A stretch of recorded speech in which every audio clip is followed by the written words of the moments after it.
मजबूत शुरुआत के बाद उतार चढ़ाव के बीच बाजारों में डायरेक्शन है बेहद साफ। हर एक गिरावट पर खरीदारी का रुझान। आखिरी 1.5 घंटे में डाउ फ्यूचर्स की कमजोरी के बावजूद क्या बाजार अपनी मजबूती को बरकरार रख पाएंगे और एक शानदार क्लोजिंग देंगे या फिर दिखेगा हल्का फुल्का दबाव। ऐसे में क्या करें आप, रहेगा इसी पर खास फोकस। स्वागत है आप सबका फाइनल ट्रेड में। नमस्कार, मैं हूं अनिल सिंघवी और नमस्कार, मैं हूं दीपांशु भंडारी। और एक्शन वाला बाजार है, बट वैसा एक्शन नहीं जैसा शायद देखकर आप खुश हो। बट नॉनदलेस सर, मैं खुश हूं। खुश है? हाँ। डिप चाहिए था, मिल गया। मतलब बिल्कुल सही है मार्केट, ऐसे ही चाहिए। दो चीजें थी जी। अब चलो पहले बड़ी बातें चलो फिर बताता हूँ। हाँ, नहीं तो क्या वो हम भावनाओं में बह जाएंगे। तो आइए, बड़ी बात है ये कि 16,300 के ऊपर फिर से निफ्टी आपको ट्रेड करता हुआ दिखेगा। बैंक निफ्टी हल्के हरे निशान में है। सेंसेक्स डबल सेंचुरी मारता हुआ दिखेगा इस वक्त आपको। ये है अब तक का रुझान। कहाँ से आ रही तेजी? फार्मा, एफएमसीजी, डिफेंसिव सेक्टर्स हैं जो मजबूती के साथ ट्रेड करते हुए दिख रहे हैं। ये 1% ऊपर है। रियल एस्टेट, सरकारी बैंक, ये दबाव में आज आपको नजर आएंगे। डाउ फ्यूचर्स 80 पॉइंट नीचे इस वक्त आपको ट्रेड करते हुए दिखेंगे। यूरोप के बाजारों में सुस्ती है, न तेजी का मूड है, न मंदी का माहौल है। तो ये है अभी तक का आपका रुझान बाजार का। तो कोई बहुत ज़्यादा लंबा चौड़ा हमने दिया भी नहीं, रुझान भी छोटा ही दिया है। समझाए सर, हुआ क्या है? क्योंकि 12 बजे तक तो सब ठीक था। आधे घंटे में सारी गेंस गिव अप कर दी, पर उसके बाद और नहीं फिसले, उन्हीं लेवल्स के आसपास संभल गए। किस लेवल से गिननी है तेजी? 16,200 यार आजकल लो है। हाँ। हुई कहाँ है मंदी? नहीं हुई। सॉरी, मंदी कहाँ से गिननी? वो 16,200 था। आज की रेंज क्लियर कर दी सुबह हमने कि 16,200 से ही मंदी गिरनी है। 60 पॉइंट गिर जाए तो आप मंदी में नहीं है। करेक्ट। दूसरा 16,200, 16,400 आपकी टाइम पास की रेंज है आज के लिए। 16,211 लो है और 16,399.80 यानी कि 20 बेसिस पॉइंट से 16,400 नहीं हुआ। अब इससे बढ़िया मार्केट क्या चाहिए कि दोनों तरफ आपको एग्जैक्ट बता रहा है कि किस लेवल पे क्या करना है। आप सोचिए, अगर आपने 16,400 के आसपास, 16,300 के आसपास कहीं भी बिकवाली भी की हो तो भी आपको प्रॉफिट बुक करने का मौका 16,200 तक बिल्कुल मिला है। 16,200, 16,250 में कहीं भी खरीदारी की हो तब भी आपको 125 पॉइंट मिल रहे हैं। अभी इससे बढ़िया मार्केट अगर किसी को चाहिए तो मिलेगा नहीं। सीरियसली बोल रहा हूँ, ट्रेडिंग के लिए, हाँ, डे ट्रेडर्स के लिए ये तो मतलब जन्नत है, ये समझ लीजिए। इससे बढ़िया मार्केट हो। सो परफेक्ट है मार्केट। दूसरी बात, ये सब कुछ तब है जब कि आपके डाउ फ्यूचर्स सुस्त है, कमजोर है, उसके बावजूद आप मजबूती के साथ ट्रेड। पहली बात तो मुझे बताओ, आज सुबह इतने ऊपर खुलने चाहिए थे क्या? खुले ना? खुले। जबकि डाउ फ्यूचर्स को कहीं से तो एसजीएक्स वालों का तो, बाहर वालों में तो दम नहीं था ना, नहीं दिख रहा। तो इसका मतलब क्लियर है कि बाहर के जितने इन्वेस्टर्स हैं जो एसजीएक्स निफ्टी में ट्रेड करते कराते या जो भी करते हैं, उनका मूड तो है खराब। हमारे यहाँ वाले लोगों का मूड है अच्छा। तो हम सोचते तेजी और तेजी करते हैं, वहाँ वाले सोचते हैं मंदी, और उनके दिमाग में एसजीएक्स निफ्टी में मंदी भरी रहती है।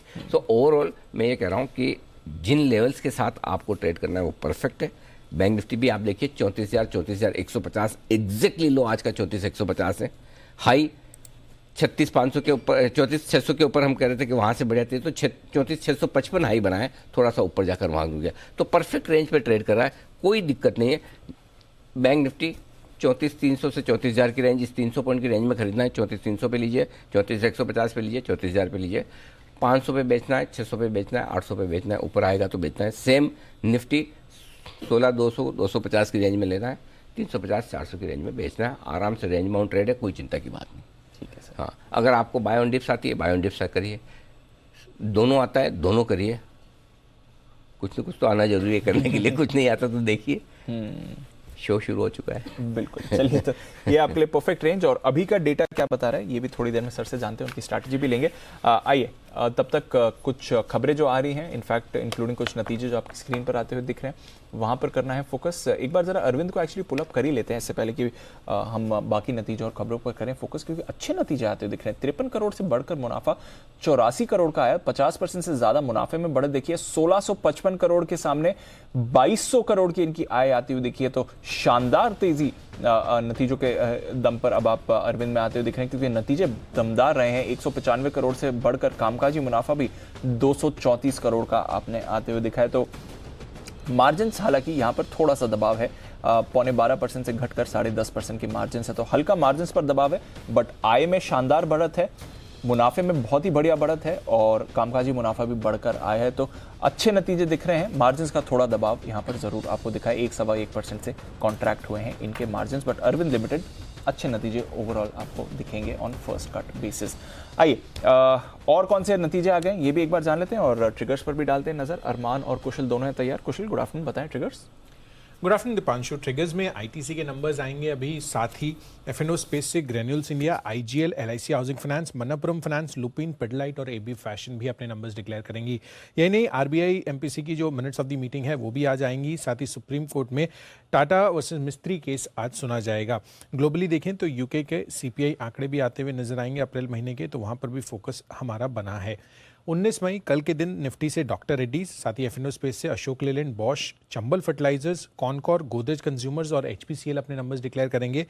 पारादीप फॉस्फेट्स का आईपीओ बंद होता हुआ दिखेगा। कुल 1502 करोड़ का ये आईपीओ है और साथ ही डिलीवरी की आईपीओ में जो है शेयर अलॉटमेंट होती हुई नजर आएगी। साथ ही वीनस पाइप्स के आईपीओ में भी शेयर अलॉटमेंट होगा। सीएल एजुकेट बायबैक को लेकर यहाँ पर विचार करता हुआ दिखेगा कल की सत्र में। साथ ही 20 मई शुक्रवार अंत में यहाँ पर निफ्टी से एनटीपीसी अपने नंबर्स डिक्लेयर करेंगी। साथ ही एफएनओ स्पेस से Amar Raja, India Bulls housing finance, IDFC, Pfizer और जाइडस लाइफ साइंस के नंबर्स पर भी आपको नजर रखनी है। ई मुद्रा का आईपीओ खुलता हुआ नजर आएगा। इशू प्राइस बैंड जो है वो 243 से 256 रुपये प्रति शेयर रखा गया है। कुल साइज 413 करोड़ रुपए का है। और इथॉस लिमिटेड का आईपीओ बंद होगा 20 तारीख को और इसका साइज कुल 472 करोड़ रुपए का है। हिंदुस्तान फूड्स यहाँ पर स्टॉक स्प्लिट पर बोर्ड बैठक होने वाली है। साथ ही जाइडस लाइफ साइंस बोर्ड बैठक में नतीजे पर तो ध्यान रहेगा ही, साथ ही बायबैक को लेकर भी कंपनी विचार करती हुई दिखेगी और ट्रेंट एक्स डिविडेंड ट्रेड होता हुआ दिखेगा 20 मई को। ओके, तो ये आपके लिए कुछ इंपॉर्टेंट ट्रिगर्स आने वाले दिनों के लिए। आइए आज कुछ और जो नतीजे आ गए हैं और साथ ही खबरें क्या कह रही हैं ये जानते हैं अरमान के साथ। गुड आफ्टरनून अरमान, बताइए। खबरों में सबसे पहले दो बड़ी खबरें, जिसमें रुचि सोया का अब नाम बदलकर पतंजलि फूड्स हो जाएगा। उसी के साथ साथ जो पतंजलि आयुर्वेदा का फूड रिटेल कारोबार है अब वो रुचि सोया में चला जाएगा। वो लगभग 690 करोड़ में जाएगा और ये 15 जुलाई तक ये रिटेल कारोबार ट्रांसफर किया जाएगा। साथ ही बायोफिल पॉलिसी है, जो नेशनल बायोफिल पॉलिसी है 2018 की, उसके संशोधन को मंजूरी मिल चुकी है और कुछ खास मामलों में बायोफिल एक्सपोर्ट को मंजूरी भी संभव की गई है। नतीजों में राने ब्रेक लीनिंग्स पर ध्यान रखिएगा, जिसमें स्टैंड अलोन मुनाफा अगर आप देखेंगे तो वो 14 करोड़ से घटकर 13 करोड़ पर आता हुआ दिखा है। वहीं अगर आप आय देखेंगे तो आय 150 करोड़ से बढ़कर 153 करोड़ पर आती हुई दिखी है और मार्जिन भी लगभग घट कर आए हैं, 16% से घटकर लगभग 12.6% पर आते हुए दिखे हैं। वही ऑरेनप्रो सोल के अगर आप नतीजे देखें तो कंपनी घाटे से मुनाफे में आई है। कंपनी 142 करोड़ का कंपनी के मुकाबला जो कंपनी के पास घाटा था उसके कंपैरिजन में लगभग 20 करोड़ का मुनाफा आता दिखा है। वहीं अगर आप मार्जिन देखेंगे तो मार्जिन भी लगभग 22% से बढ़कर लगभग 21.6% से बढ़कर लगभग 22% पर आते हुए दिखे हैं। साथ में खबरों में आपको अरबिंदो फार्मा पर ध्यान रखिएगा, जिसमें कंपनी को यूएस एफडीए से क्लीन चिट मिल चुकी है और 8 से 15 फरवरी के बीच प्लांट में जो जांच हुई थी उसके मुताबिक उसको क्लीन चिट मिली है उनको। और जांच के बाद यूएस एफडीए ने जो 5 आपत्तियां जारी की थी और यूनिट 5 की जो टोटल जो आपत्तियां थी वो 5 आपत्तियां थी जिनको उनको क्लीन चिट मिल चुकी है। सिग्नेटरी टैग पर ध्यान रखिएगा, जिसमें बोर्ड बैठक में बायबैक प्रस्ताव को मंजूरी दे दी है कंपनी ने और बायबैक पर कंपनी लगभग 38 करोड़ खर्च करेगी और 500 रुपये प्रति शेयर का ये बायबैक होगा। डीसीएम श्रीराम कंपनी ने 2 प्रोजेक्ट में लगभग 122 करोड़ का निवेश किया जाएगा। अब कुछ ब्लॉक डील्स हैं, जिसमें पीएनबी में लगभग 17 लाख शेयर के कई सौदे हैं। आईओसी 15 लाख शेयर के कई सौदे हैं। सिटी यूनियन बैंक लगभग 23 लाख के और अंत में एमआरपीएल जिसमें लगभग 15 लाख शेयर के कई सौदे हैं। ओके, तो ये हैं ढेर सारे स्टॉक्स जहां पर आज खबरों के दम पर दिखेगा आपको भरपूर एक्शन को पूरी तरह से आगे बढ़ाने के लिए एक्सपर्ट्स का दमदार पैनल हमारे साथ है तैयार। राकेश जी, कुणाल जी, सुमित जी, किरण जी, मुदित जी, सचिन जी और आशु जी भी जुड़ने को तैयार हैं हमारे साथ। और कोई बचे तो नहीं, सबका नाम आ गया। हाँ, वैसे पहले स्कूल में तो हमेशा वो होता था जैसे नाम बोलते यस सर होगा, ठीक है। हम आपसे ये सब तो नहीं करवाएंगे, हम आपको दूसरा ऑप्शन देंगे कि अगर किसी का नाम ना आया हो तो बता दें कि हाँ भाई मेरा नाम नहीं आया है, बस इतना कर सकते हैं। सबके सब आ गए। आशु जी बच्चे थे मॉनिटर के तौर पे, वो भी पीछे से आ चुके हैं। आपका भी स्वागत है आशु जी। आइए बिगुल, सबसे पहले किरण जी के लिए किरण का कमाल।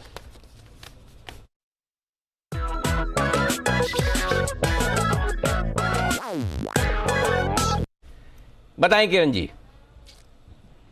अनिल जी, एक आर्ली चार्ट्स पे एक beautiful inverted head and shoulders का ब्रेकआउट देखने को मिला है सीमेंस में, तो सीमेंस में बाय करने की सलाह है। आपका स्टॉप लॉस रहेगा 2320 का और टारगेट्स के लिए मैं मानता हूँ 2450 2500 के टारगेट्स आपको 2 से 3 दिनों के बीच में देखने को मिल जाने चाहिए। तो 2 दिनों के लिए पोजीशंस लेनी चाहिए करंट लेवल्स पे। स्टॉप लॉस 2320 के नीचे रहेगा। ओके, तो 2350 के आसपास है, 2320 का स्टॉप लॉस, 2450 2500 के टारगेट। मुदित जी के लिए बिगुल, मुनाफे वाला मुदित।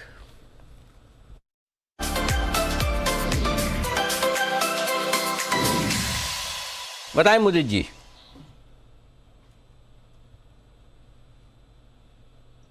मुदित जी बोलिए।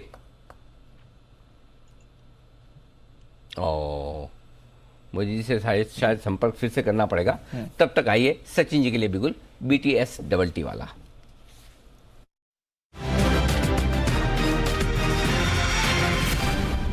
सचिन जी बताएं sir. Good afternoon Anil ji, good afternoon Deepanshu. Anil ji, आज ये कॉल मैं पहली बार दे रहा हूँ। काफ़ी बार मुझे इस पर्टिकुलर स्टॉक के लिए पूछा गया एंड वहाँ से लगातार एक सेल साइड पे रहा था। सो जोमेटो के बारे में बात कर रहा हूँ मैं। मुझे लग रहा है जिस तरीके से पिछले 4 दिनों में एक पुल बैक आया है, वो पर्टिकुलर पुल बैक थोड़ा सा कॉन्फिडेंस डिस्प्ले कर रहा है। जिस तरीके से 60 मिनट्स चार्ट पे यहाँ पर एक inverse head and shoulder formation है जिसके टारगेट्स लगभग अराउंड 66 तक नजर आ रहे हैं, तो यहाँ पर खरीदारी करनी चाहिए। शॉर्ट टर्म के लिहाज से स्टॉप लॉस आपको लगाना है अराउंड 57 के आसपास एंड एक ही टारगेट दूंगा 66 का। मुझे लग रहा है कहीं जाकर 1 से 2 दिनों में ये पर्टिकुलर मूव मैच्योर होनी चाहिए एंड खरीदारी करनी है जोमेटो इस पर्टिकुलर काउंटर में। अग्रेसिव टारगेट्स आ रहे हैं। 66 का टारगेट, सिर्फ 57 का स्टॉप लॉस, बहुत टाइट स्टॉप लॉस है और बहुत अग्रेसिव टारगेट आ रहे हैं। जोमेटो पर रखने की नजर आ रही है। रणजी, लग रहा है कि थोड़ा टाइम आ गया है ऑलरेडी, और कितना पिटेगा ये लॉजिक। हाँ, एक थोड़ी यहाँ से इतने गिरने के बाद थोड़ी बाइंग आ सकती है। सही बोल रहे हैं, इन्होंने चार्ट पे सही पहचाना है सचिन जी। मुझे लगता है कि थोड़ी मजबूती बनेगी और ये 50-52 रुपए के आसपास अच्छा स्ट्रॉन्ग सपोर्ट ले लिया इसने, जो भी पिछले हफ्ते गिरा है वहां से। और थोड़ी थोड़ी है ना, जो अच्छे करेक्टेड हाई रिस्क वाले e commerce internet based stocks हैं, उनमें थोड़ा खरीदारी का माहौल बन रहा है। तो न सिर्फ ये, बल्कि आपके पास जो भी इस तरह के स्टॉक्स हैं उनको होल्ड करिए। न्यू एज इकोनॉमी वाले जो स्टॉक्स हैं उनको थोड़ा होल्ड करिए। इन लेवल पे मत बेचिए, थोड़ी अपसाइड है, 10-15% की अपसाइड है, फिर रिव्यू करिएगा। तो सही दे रहे हैं सचिन जी, एकदम ठीक है। चलिए, तो एक बाउंस बैक ट्रेडिंग के लिए, ट्रेडिंग बाउंस बैक 10-15%, ऐसा ना कि मतलब आप लंबा इन्वेस्टमेंट की मत सोचिए। तो ट्रेडिंग के हिसाब से एक मौका मिल रहा है, वो लगभग सब में मिल रहा है। चलो, तो ये है आपके लिए जोमेटो, जहां पर रखनी है नजर। बाउंस बैक ले आ रहा है तैयार। आइए, मुदित जी के साथ संपर्क जुड़ चुका है। मुदित जी बताएं सर, बिल्कुल तो बजा दिया है, बताएं आपकी कॉल क्या है सर? देखिए, वो स्टॉक ऑलरेडी कवर हुआ है, तो मैं दूसरे स्टॉक के साथ आता हूँ। चलिए, कोई बात नहीं, तो मुदित जी के नए फ्रेश कॉल का करेंगे इंतजार। बट तब तक एक बार चलते हैं सुमित जी के पास और करते हैं उनका स्वागत बिल्कुल सुमित का super hit.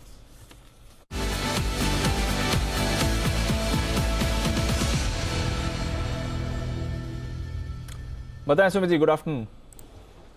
Good afternoon Deepanshu.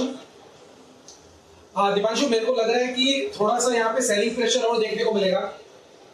तो यहाँ पे जो स्टॉक मेरे रडार पे आया है वो है सेल साइड का स्टॉक। स्टॉक का अभी भाव चल रहा है 332 रुपए, 333 रुपए। स्टॉक का नाम है बीपीसीएल। बीपीसीएल में यहाँ पे सीएनबी पे बिकवाली करें। बीपीसीएल के अंदर ऊपरी लेवल पे आज टिका नहीं है और स्टॉक के अंदर एक अच्छा फॉल देखने को मिला है और कल का लो ब्रेक हो चुका है। बीपीसीएल यहाँ से 8 से 10 रुपए का फॉल दिखाने को तैयार है।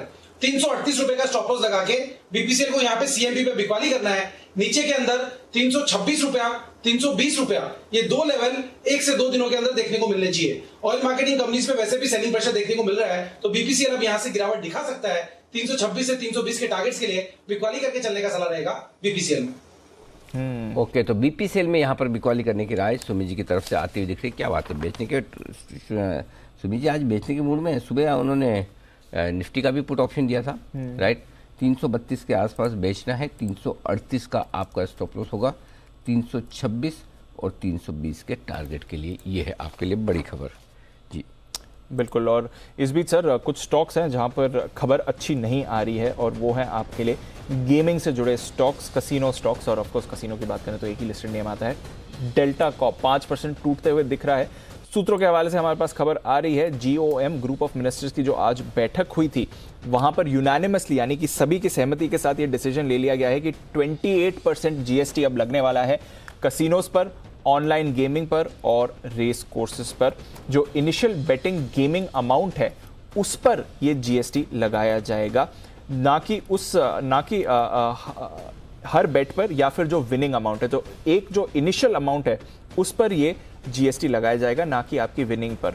ये बड़ा फैसला आते हुए दिख रहा है। 1 से 2 दिनों में ये ऑफिशियली इस रिपोर्ट को सबमिट भी कर दिया जाएगा, इसलिए फिलहाल सूत्रों के हवाले से हमें ये खबर मिलती हुई दिख रही है और डेफिनेटली इसका इम्पैक्ट आप देख रहे हैं डेल्टा कॉप पर। डेल्टा के अलावा नज़ारा पर भी रखें नज़र, ऑन मोबाइल पर भी रखें नज़र, कुछ और टेक्नोलॉजी प्लेस जो गेमिंग स्पेस में इन्वॉल्व है वहाँ पर, एंड ऑफ कोर्स कसिनोज की बात करें तो डेल्टा ही फोकस में आता है। उसका इम्पैक्ट बड़ी बुरी खबर है ये तो डेल्टा के लिए। भले ठीक है विनिंग अमाउंट पे ना लगाएं, लेकिन अल्टीमेटली वो इनिशियल बेटिंग अमाउंट पे जीतने तो कितने लोगों को पता ही है। सो अल्टीमेटली तो आपको बेटिंग अमाउंट पे ही लगाना है, राइट। जो खर्चा कर रहे हैं बेसिकली, अगर जीत के ज्यादा आ रहे हैं वो एक अलग बात है, बट लेकिन ये तो मतलब ऑनलाइन गेमिंग बिजनेस के लिए बड़ा झटका है। 18 से बढ़कर 28 हो जाएगा सर। बड़ा झटका है दोनों के लिए, डेल्टा के लिए भी, नज़ारा के लिए भी। नज़ारा भी दिखाएं एक बार, नज़ारा भी मेरे ख्याल से काफ़ी कमज़ोर होना चाहिए। जी हाँ, ये स्टॉक भी 2-2.5% नीचे है, तो ये आपके लिए खबर आती दिखे। एक बार जल्दी से पहले हमारे संवाददाता हमारे साथ जुड़ेंगे जो बताएंगे भी कि अल्टीमेटली ये खबर इसका क्या मतलब है क्या नहीं। ग्रुप ऑफ मिनिस्टर्स की आज ही बैठक हुई है, इस बैठक में ये डिसीजन लिया गया है। जल्दी से हम पता करेंगे, तब तक एक बार आशु सर से इस पर राय ली जाए, जो डेल्टा को काफ़ी क्लोजली ट्रैक भी करते हैं। बताएं सर।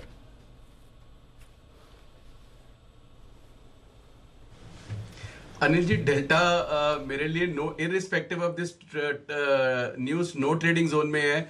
कल भी आप शायद, मैं आफ्टरनून शो देख रहा था, 15 रुपए पड़ा हुआ था, कुछ ब्रेकआउट चार्ट पे दिख रहे थे, तब आपने कहा था मैंने प्यार छोड़ दिया है। अनिल जी, मैंने प्यार डेल्टा से नहीं छोड़ा है, मैंने मतलब मार्केट के उसमें ये ध्यान दिया है कि इस वक्त जो मार्केट है अनिल जी 16,400-500 की रेंज में है, जिसके 300-400 पॉइंट की रिकवरी भी की थी। इसी बैंड के अंदर जी बहुत सर ये बहुत नैरो बैंड है जिसमें ये स्टॉक्स ऊपर नीचे होते रहेंगे। अब कल 225 पे डेल्टा खराब लगेगा, 245 पे कल अच्छा लग रहा था, आज 225 पे खराब रखेगा। तो अनिल जी चार्ट्स भी कंफ्यूज रहेंगे, मैं भी कंफ्यूज रहूंगा। तो ऐसी कंफ्यूजन के अंदर अनिल जी डिसिप्लिन ये होता है कि थोड़ी शांति रखें। हर 10 रुपए की मूव में 10-15 की मूव में अच्छा, या हर 10-15 रुपए की मूव में खराब नहीं लगा सकते आप, और आप उल्टा ही पड़ेगा। तो Anil ji irrespective of this news flows और in any case, Anil ji आपने जो विश्लेषण किया बिल्कुल ठीक किया। ये नेगेटिव न्यूज है और इस पे डेफिनेटली बिजनेस का इफेक्ट पड़ेगा। और दूसरी चीज अनिल जी, एक और भी चीज है कि अब ग्लोब खुल रहा है। अगर आप अभी देखें, आप आसपास अपने देखें, सडनली आपको नजर आएगा कि बहुत सारे ट्रिप्स फूके जा रहे हैं, यूरोप जा रहे हैं, छुट्टी पे जा रहे हैं। तो इन एनी केस अनिल जी थोड़ा सा जो मेरा गोवा का ऑप्टिमिज्म था कि वो लॉकडाउन में तब तक था कि जब तक कि ग्लोब नहीं खुला था। ग्लोब खुलने के बाद वो कहीं ना कहीं वो सैनिटी आएगी, जो एक बहुत मैड रेस चल रहा था वो कम होगा। अनिल जी वापस आते हैं एक बार मार्केट के ऊपर। मार्केट में अनिल जी आज अभी मतलब रेंज वही है जो 300-400 पॉइंट की है। इसमें अनिल जी इस अपमूव में मेरा कहने का अभी भी वही है कि आपके जो फंसे हुए स्टॉक्स हैं आपको धीरे धीरे निकलना चाहिए। और अनिल जी अभी आपने सुमित की बात की, मैं आशु जी मैं आपके पास वापस आता हूं 1 मिनट में। अभी एक बार डेल्टा की इस खबर पे हूं, मैं वापस से आपके पास आऊंगा बाकी चीजों के लिए। हमारे संवाददाता तरुण शर्मा इस वक्त हमारे साथ जुड़ रहे हैं नई दिल्ली से, बताने के लिए कि पूरी खबर क्या है डेल्टा को लेकर, और माफ कीजिएगा ये गेमिंग बिजनेस पर जीएसटी 28% करने को लेकर क्या कुछ फैसला हुआ है, डिटेल्स बताएं तरुण। बिल्कुल सर, मैं बताना चाहूंगा कि जीओएम की जो मीटिंग हुई है उसमें साफ तौर से कंसेंसस बना है कि 28% जीएसटी रखा जाए गेमिंग और हॉर्स ट्रेडिंग और कैसीनो जैसे बिजनेस सभी के लिए। लेकिन एक रिलैक्सेशन यहाँ पे जरूर देने की बात की गई है, क्योंकि उनमें कहा गया है कि जो आपका इनिशियल अमाउंट हो उसी पे आप जीएसटी पे करें, जो आप विनिंग अमाउंट है उस पे आप जीएसटी 28% ना चार्ज करें। तो उस पे कंसेंसस जरूर जीओएम के अंदर बना है, और अगले 1 से 2 दिन के अंदर जीओएम अपनी रिपोर्ट जो है फाइनेंस मिनिस्टर को सबमिट कर देंगे, और उसके बाद जो जीएसटी काउंसिल की मीटिंग होगी उस मीटिंग में इस पर चर्चा की जाएगी। तो एक तरीके से न्यूट्रल डिसीजन यहाँ पे जीओएम ने लिया है। एक तरफ टैक्स बढ़ा रहे हैं, लेकिन टैक्स उसी पे बढ़ा रहे हैं जहाँ पे आपका इनिशियल अमाउंट आपको जो आप जब आप कैसीनो में जाएंगे जो पहला अमाउंट आप टोकन लेंगे उससे आपको जीएसटी पे करना होगा। यदि जो आप जीतते हैं जहाँ यदि कैसीनो में कोई पैसा, तो उससे आपको जीएसटी नहीं पे करना होगा। ये एक बड़ी डिमांड थी सभी स्टेक होल्डर्स की कि उस पे टैक्स ना लगाया जाए। तो जीओएम ने उस पे एक मत बनाया है कि हम उस पे टैक्स नहीं लगाएंगे, लेकिन हाँ इनिशियल अमाउंट पे जो अभी 18% टैक्स है उसको बढ़ाकर 28% कर दिया गया।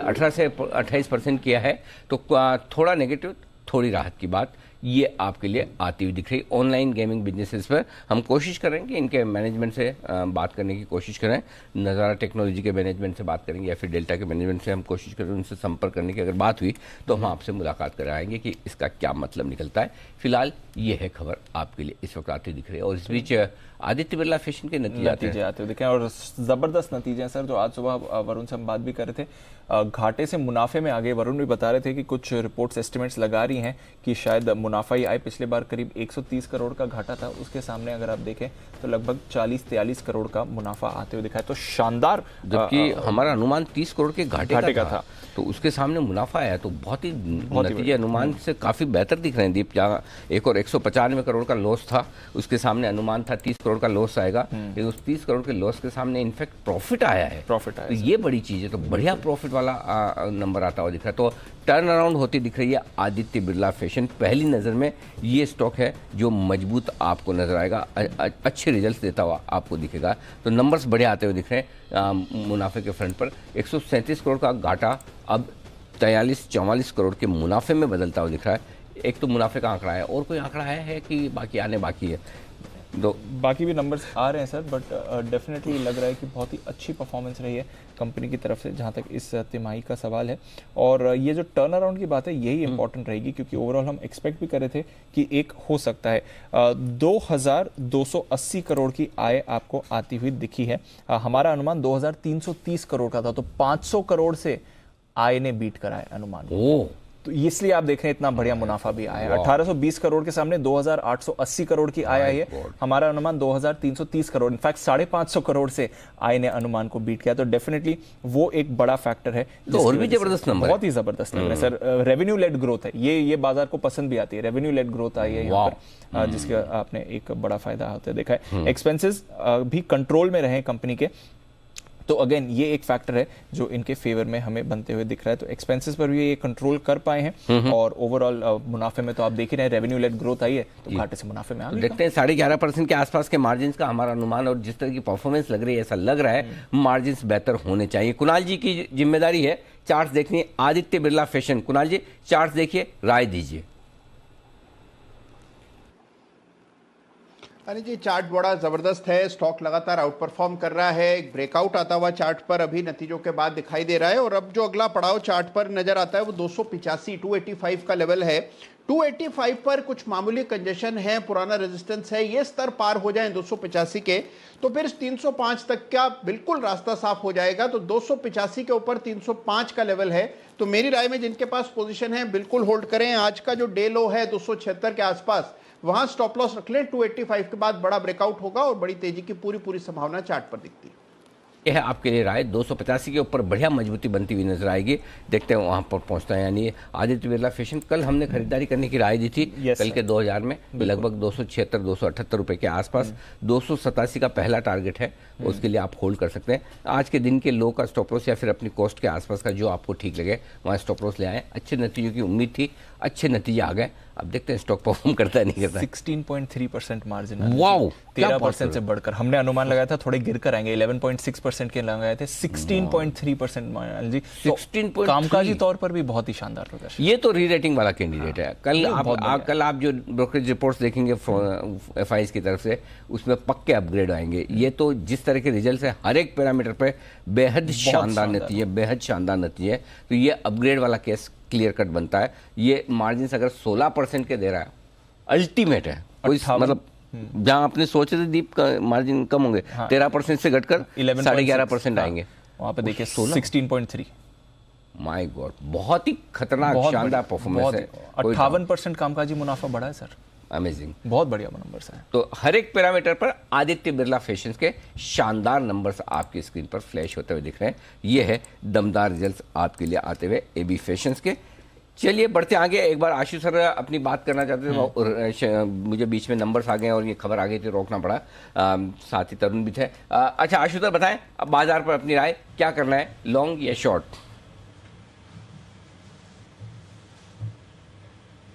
अनिल जी अब डेल्टा देखिए, अभी हम बात कर रहे थे 10 रुपए ऊपर आ गया, तो अनिल जी मैं यही जो बता रहा था, बहुत सारे स्टॉक्स के साथ 225 पे बेचना नहीं है, 245 पे लेना नहीं है, दोनों तरफ के लॉस होंगे। ये ट्रेडिंग मार्केट ऐसी है अनिल जी कि अगर आप गलत साइड पे बैठ जाएंगे और हर 10 रुपए पे रिएक्ट करेंगे तो मुश्किल होगा। Okay Anil ji, coming back to the market, हमने 2-3 बार बात की कि 15,916 में 300-400 पॉइंट की एक रिकवरी आनी चाहिए जो 16,300-400 तक लेके जाएगा, और वो आई अनिल जी। और अब मुझे लगता है अनिल जी अगर ब्रॉड मार्केट की बात करें 16,500 के बीच में कंसोलिडेट करेगा। कोई मारामारी नहीं है अनिल जी ऊपर में, क्योंकि एक चीज बहुत अच्छी हुई है कि जो सबसे लेगार्ड सेक्टर था मेटल्स, उसमें अनिल जी जो ग्लोबल प्राइसेस की वजह से जो यहाँ पे एक सेम्बलेंस आई है वो एक बहुत अच्छी हार्टनिंग चीज है, that is very good. But overall Anil ji बहुत सारे स्टॉक्स में अभी भी क्योंकि एक्सपायरी का भी प्रेशर रहेगा, बहुत ज्यादा आउट परफॉर्मेंस नहीं रहेगी, तो ओवरऑल व्यू है ट्रेडिंग अपॉर्चुनिटीज इन इंडेक्स और स्टॉक्स में आपके जैसे अगर भाव ऊपर आते हैं तो उसमें आप निकलने की कोशिश करिए। अनिल जी मेरा एक आपसे सवाल है और उसका एक बैकग्राउंड भी देता हूं। आज मुझे 3-4 लोगों ने पूछा है 40 पॉइंट निफ्टी का डिस्काउंट क्यों है, तो अनिल जी मेरे पास तो कोई ऑनेस्टली क्रेडिबल आंसर नहीं है। पर अनिल जी जब ये सुबह मैंने इसका 40 पॉइंट का डिस्काउंट देखा तो अनिल जी मैंने एक साइकोलॉजी समझी कि 40 पॉइंट डिस्काउंट पे लेने वाले को तो वो मतलब प्रॉम्प्ट कर रहा है मार्केट के 40 पॉइंट नीचे मिल रहा है निफ्टी लेना चाहिए, और बेचने वाले को डिस्करेज कर रहा है कि यार स्पॉट मार्केट तो ऊपर है और ये मेरा बिकेगा नीचे तो मैं बेचूंगा नहीं। तो अनिल जी इस ट्रेड में मुझे क्लियर कट ट्रेड लगा कि निफ्टी को शॉर्ट करना चाहिए या पुट लेनी चाहिए। और अनिल जी उसी दौरान मतलब मैं सुन रहा था तो सुमित ने मतलब ऊपर की मार्केट में अनिल जी जो बेस्ट चार्ट्स मैं बोलता हूं जिसको मैं बहुत तारीफ करता हूं, और मतलब जिस तरह से अगर आप मानते हैं मैं क्रिटिसाइज करता हूं, तो अनिल जी तारीफ करता हूं कि माल बेचना चाहिए ऊपर में तेजी में और लेना चाहिए नीचे में, पैनिक में बेचना नहीं चाहिए और यूफोरिया में लेना नहीं चाहिए। तो अनिल जी जो सुमित ने दी और मतलब आप उससे पूछिए Anil ji, I was so appreciative about it and मतलब इतनी मतलब आप वही बताएगा ओवर टू सुमित जी। लेकिन अनिल जी मेरा सवाल आपसे, अगर आप मुझे क्रेडिबल आंसर दे देंगे 40 पॉइंट निफ्टी का डिस्काउंट क्यों है? नहीं, डिस्काउंट तो इसीलिए लोगों के दिमाग में मंदी जरूर से ज़्यादा है और लोगों को लगता है 16,400 सस्टेन नहीं होगा, आ तो गया है लेकिन वहाँ पर बेचना चाहिए। तो और दूसरी बात है जिस लॉजिक के साथ सुमित जी ने आज सुबह पुट ऑप्शन दिया था उनका ये सिंपल सा लॉजिक ही था 15,750 से 16,400, यानी कि 350 पॉइंट उधर 250 पॉइंट इधर और 350 इधर, यानी कि कितना हो गया 600-650 पॉइंट की एक तरफा तेजी हुई 2 ट्रेडिंग सेशन में मुश्किल से। तो थोड़ी बहुत प्रॉफिट बुकिंग आनी चाहिए, वो आई भी, लेकिन वही है 16,200 जो इंपॉर्टेंट सपोर्ट है वहाँ पर रुक भी गया। तो दोनों तरफ का मार्केट है, आपको जैसा समझ में आए, अगर आपको बेचकर ट्रेड करना बनता है तो वो भी आपको पूरे मौके दे रहा है आज भी, और कई दिनों से लेकर कर ट्रेडिंग करने का मौका बनता है आपको, वो समझ में आता है। तो वैसे मौके भी दोनों तरफ से आते हुए दिख रहे हैं। तो अपने अपनी स्किल्स के हिसाब से, अपनी माइंड सेट के हिसाब से करें। किसी को पेस बॉलिंग पसंद आती है, किसी को स्पिन बॉलिंग पसंद आती है, और कोई 10वें नंबर पे बैटिंग करना चाहता है नोटा के इस्तेमाल के द्वारा। मतलब मेरी बैटिंग आई ना तो ठीक, आएगा तो फालतू में नाम खराब होगा, वैसा है करेक्ट वैसा। हाँ, तो इसलिए आपको जो पसंद है वैसा करें, ये हो सकता है आपके लिए। आइए बढ़ते आगे, बुल वर्सेस बेयर ये हम करने जा रहे हैं, और कुछ इंटरेस्टिंग स्टॉक ऐसे हो चुके हैं जहां पर दोनों तरफ के मूड बन रहे हैं, हमारे भी, इन्वेस्टर्स के भी और एफआई ब्रोकरेजेस के भी तरह। तो एक स्टॉक ऐसा ही है आज बुल वर्सेस बेयर में, और वो है डॉक्टर लाल पैथ लैब। ओके, तो हमारे साथ कौन कौन है? अरमान और कुशल दोनों ही हैं बुल वर्सेस बेयर में। डॉक्टर लाल पैथ लैब, अरमान आप बुल बने? यस सर, मतलब बुल वर्सेस बेयर भी पहली बार कर रहे हैं? यस सर, पहली बार कर रहा हूँ और कोई बन नहीं रहा था, तो इन्होंने मार के बुल बनाया। यस सर, बुली करके बनाया। बुल को बुली किया गया है और अब बुल बनाया गया है। कोई बात नहीं, पूरे कॉन्फिडेंस जोश खरोश से आप बुल बन कर दिखाएं, शुरुआत कीजिए। सर, जैसा कि माना जाता है कि डॉक्टर लाल पैथ की आपके कोविड के टाइम पर तो बहुत अच्छा रेवेन्यू आया, पर अगर नॉन कोविड अगर रेवेन्यू देखा जाए तो इनका नॉन कोविड पोर्टफोलियो में भी लगभग 12% का उछाल आया, और यही इनको सपोर्ट भी कर रहा है कि आय में भी बहुत अच्छी ग्रोथ आई है नॉन कोविड रेवेन्यू से। तो अगर वो मेंटेलिटी है कि सिर्फ कोविड की वजह से चल रहा है तो वो गलत है, दूसरी आय भी इनको कंपेरेटिवली बहुत अच्छी आ रही है।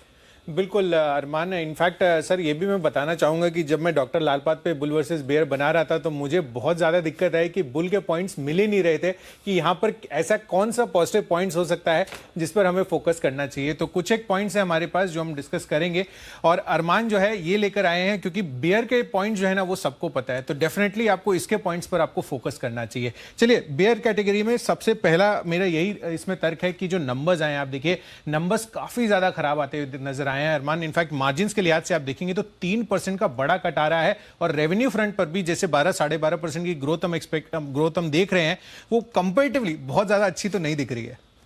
देखिए ग्रोथ तो इतनी ज्यादा इफेक्टिव नहीं है, पर अगर आप एक्सपेंशन प्लान देखेंगे कि कंपनी ने रिसेंटली एक एक्विजिशन किया था, लगभग 1000 करोड़ का एक्विजिशन किया था और उसमें से लगभग 60% जो था वो उनके खुद के कैश फ्लो से, इंटरनल कैश फ्लो से था। तो जिस एरिया में जहां पर वो पहुंच नहीं पा रहे वहां पे अच्छा एक्विजिशन करके वो बढ़ोतरी भी उसी हिसाब से कर रहे हैं, तो ये भी एक पॉजिटिव पॉइंट बन जाता है। बिल्कुल, तो अधिग्रहण की जो रणनीति है वो अब कितनी कारगर साबित होती है। सबर्बन डायग्नोस्टिक का जो पिछले साल इन्होंने अधिग्रहण किया था वो हमें देखना होगा, क्योंकि आगे चलकर इधर आगे बड़ा पोर्टफोलियो इनका बन सकता है। बट लार्जली अगेन, जैसा कि मैं आपको रिपोर्ट्स कल लिंक कर भी बता रहा था कि जो B2C सेगमेंट है, जो B2B लैब मार्केट है, वो बड़ी तरीके से डिसरप्ट हो सकता है। टाटा 1mg ने ऑलरेडी अपने ऑफर्स घोषित कर ही दिए हैं, तो एक बड़ी प्राइस वॉर की एक्सपेक्टेशंस लगाई जा रही है, जिससे इनका टॉप लाइन और बॉटम लाइन दोनों ही जाएगा। देखिए टॉप लाइन बॉटम लाइन वो बात बिल्कुल परफेक्ट है, बट अगर आप देखेंगे ओवरऑल सिनेरियो कि एक टाइम पर जब जियो आया था तब भी उन्होंने बहुत डिसरप्टिव मार्केट से बहुत कम प्राइसेस पे लेके आए थे। अब आप मार्केट शेयर देखिए उन्हें बिल्कुल, पर फिर भी भारतीय एयरटेल फिर भी अभी भी ऊपर है। देखा जाए कि अगर जब भी स्टार्टिंग जब मार्केट कैप्चर करना होता है तब वो डिस्काउंटेड प्राइस पे रहते हैं, पर क्या ये मॉडल सस्टेनेबल है लॉन्ग टर्म के लिए, वो देखने लायक चीज होगी, क्योंकि एक टाइम के बाद फिर सभी प्राइस बढ़ाते हैं, तो हो सकता है कि उन्हें भी ये मार्केट कैप्चर करने के बाद वो भी प्राइस बढ़ाए। बिल्कुल, तो साथ में लेकिन ये भी देखना होगा हमें कि जो कोविड टेस्टिंग का पोर्टफोलियो, जो इनका काफी बड़ा पोर्टफोलियो होता था, अब आप देखिए केवल 13 से 14% कंट्रीब्यूट करता है और आगे चलकर हो सकता है कि वॉल्यूम्स और डिक्लाइन करती हुई नजर आए। तो इनकी एक्स्ट्रा डिपेंडेंसी अगेन फिर से नॉन कोविड वाले सेक्शन में आ जाएगी, जो करीब 86% रेवेन्यू कंट्रीब्यूट करता है। और आप हाल देख ही रहे हैं कॉम्पिटिशन का। वो भी बिल्कुल सही है। अगर एक और पॉइंट देखेंगे, अगर एक और पॉइंट में जैसे जो जेनोमे का टेस्टिंग समेत है, जो अन्य है, उससे भी इनको काफी सपोर्ट मिल सकता है। तो अगर आप कोविड से अगर उनको रेवेन्यू कम आ रहा है, तो जैसा कि मैंने बताया कि नॉन कोविड रेवेन्यू बढ़ रहा है, और ये जो दूसरी टेस्टिंग है जो कि अच्छी टेस्टिंग है, उसमें भी इनको अच्छा खासा प्रीमियम आ सकता है। तो वो हो सकता है शायद कुछ लेवल तक सेट ऑफ कर दे। बिल्कुल 100%। तो देखना होगा कि जो नई प्रोडक्ट लॉन्चेस, इनफैक्ट जो नई टेस्टिंग लॉन्च ये करते हुए दिख रहे हैं, वहां से इनको क्या मार्जिन आती हुई नजर आती है। बट बहरहाल CLSA की लगातार बिकवाली की राय है, और आप देखिए यहां पर राय इन्होंने बरकरार रखी है बिकवाली की, और 2100 रुपए, ये टारगेट तो आज ही अचीव हो गया। नहीं, उसी के साथ अगर आप सिटी का टारगेट देखेंगे तो सिटी का टारगेट लगभग 3460 का है, तो एक वो टारगेट भी है जो इतना बड़ा है। इसमें एक ही सॉल्यूशन सबसे बढ़िया, लगातार खरीदारी या लगातार बिकवाली की राय अगर आप रखते हैं किसी पर भी, चाहे वो कोई स्टॉक हो या चाहे एक मार्केट हो, कभी न कभी तो सही हो ही जाती है ना। हाँ, लेकिन अरमान एक चीज है कि जैसे इसने 5 तर्क बताए कुशल ने मंदी के, और बाकी 5 आपने तेजी के बताया, और उसमें कुशल ने मना किया, उसमें भी आपने कहा सही है। सर तो है ना, कभी वो है ना कोई अच्छी सी वो मूवी देखो कोर्ट रूम ड्रामा वाली, जिसमें मतलब है ना वो दो वकील अच्छे से लड़ते करते हैं, बोले कितना ही गलत हो मानेंगे नहीं, ऐसा मानने का नहीं, कुशल उशल के हेल्थ हाइट से ऐसा डर के ऐसा घबराने की जरूरत नहीं है। वो मतलब इंसानों वाला बेर है, वो वाला बेर नहीं, एक्चुअल वाला नहीं है जो जंगल में मिलता है, तो टेंशन मत लीजिए। तो चलिए ये है आपके लिए मेट्रोपोलिस, सॉरी डॉक्टर लाल पैथलैब पे बुल वर्सेस बेयर।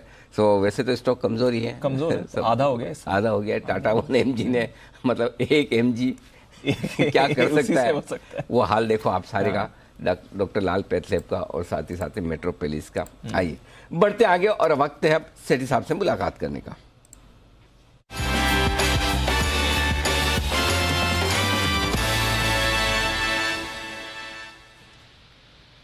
सेठी साहब स्वागत है आपका। आप बस अभी ये बिल्कुल सही परफेक्ट टाइम चल रहा है जहां आपके कैश मार्केट के स्टॉक्स कमाल करते हैं। कल का भी पावर मैक और दूसरा केवल किरण मजबूती के साथ ट्रेड करते हुए दिखे, पहले तो उसकी बधाई। और अब बताएं सर आज क्या इरादा है? Thank you Anil ji, thank you so much. कल वाला केवल किरण तो कमाल कर गया अनिल जी, 220 पे दिया था, 240 के टारगेट थे और आज 251 के हाइज करे, अभी भी 241 पे है। और इवन पावर मैक जो 910 पे दिया था वो 950 के टारगेट थे, वो ऑलमोस्ट मीट हो गया, आज अभी 940 के आसपास है। अनिल जी कैश मार्केट में बहुत अच्छी तेजी चल रही है, इरेस्पेक्टिव ऑफ जो निफ्टी या सेंसेक्स कुछ भी कर रहा हो, तो जो अच्छी क्वालिटी के अच्छे सेक्टर वाले स्टॉक से अच्छा कर रहे हैं। तो आज भी 2 स्टॉक्स है, दोनों कैश मार्केट के। ओके, 2 स्टॉक दोनों कैश मार्केट के। शुरुआत करें सर। अनिल जी जो पहला स्टॉक है वापिस उसी सेक्टर से है जो पिछले कुछ दिनों की स्टोरी है, टेक्सटाइल। अभी थोड़ी देर पहले आप भी चर्चा कर रहे थे, आदित्य बिरला फैशन रिटेल के नंबर्स आए, नंबर तोड़फोड़।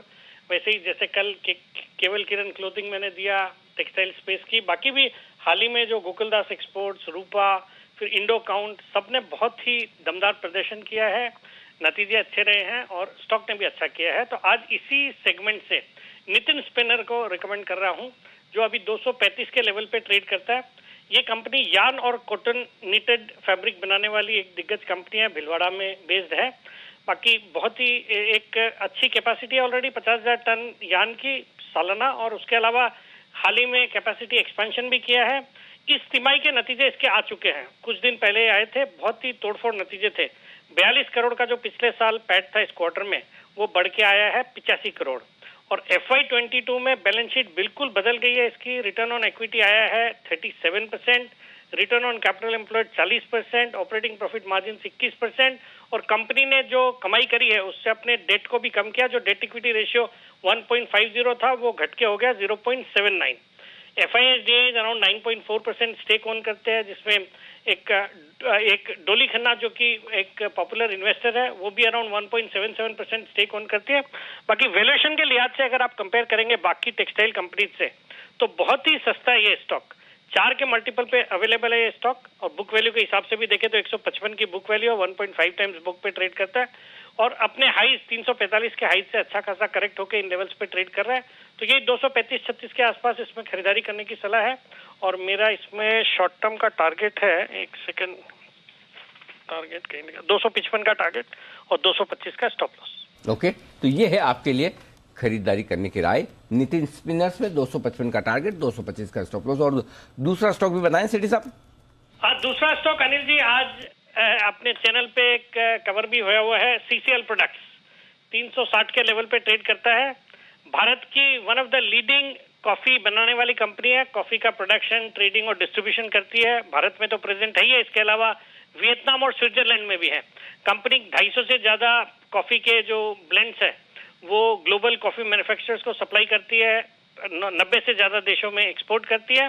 और आज इसको पिक करने के पीछे जो कारण था, वो जो सुबह अपने चैनल पे जो स्टोरी भी कवर हुई थी कि कॉफी के प्राइसेस इंटरनेशनली बहुत बढ़े हैं, पिछले 2-3 महीने में 45-50% से बढ़ गए हैं। तो उसका पूरा फायदा इस जैसी कंपनी को देखने को मिलेगा। फंडामेंटल्स बहुत ही अच्छे हैं, इसके नतीजे इस तिमाही के आए नहीं है, but I am expecting very good set of numbers. और सबसे अच्छी बात है इस बाजार की गिरावट में ये स्टॉक भी अपने 400 के आसपास के लेवल से घट के 360 के आसपास आज ट्रेड कर रहा है। हालांकि थोड़ा पिछले 2-3 दिनों में बढ़ा है, बट यहाँ पे भी खरीदारी करने की सलाह। 380 का मेरा शॉर्ट टर्म टारगेट है, 350 का स्टॉप लॉस रखना है। तो ये है आपके लिए CCL प्रोडक्ट्स। आज सुबह एक्सक्लूसिव रिसर्च भी हम लेकर आए थे। कॉफी एक्सपोर्ट्स बढ़ रहे हैं, कॉफी के प्राइसेस इंटरनेशनली बढ़ रहे हैं, तो फायदा इन्हें होगा, टाटा कॉफी को भी होगा। 380 के टारगेट से CCL पर करें खरीदारी, 255 के टारगेट के लिए नितिन स्पिनर्स पर आपको करनी है खरीदारी। शुक्रिया सेठी साहब हमारे साथ जुड़ने के लिए और अपनी 2 कॉल्स शेयर करने के लिए। आइए एक आशु जी भी कॉल देने के लिए तैयार हैं, स्विंग के सुल्तान आशु मदान।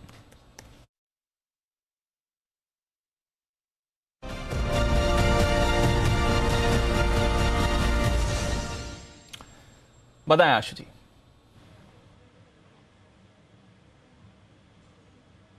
दीपांशु, अभी जो मार्केट में फॉल आया था, मतलब ऊपर से 1.5-200 पॉइंट निफ्टी नीचे आ गया, उसके बाद हमने देखा एक सडन शार्प रिवर्सल आई ऊपर, और वो दीपांशु सिर्फ और सिर्फ आई थिंक वो जो लेड बाय थी वो रिलायंस थी, और रिलायंस जो 2535 वाला था वो 2565 हो गया था।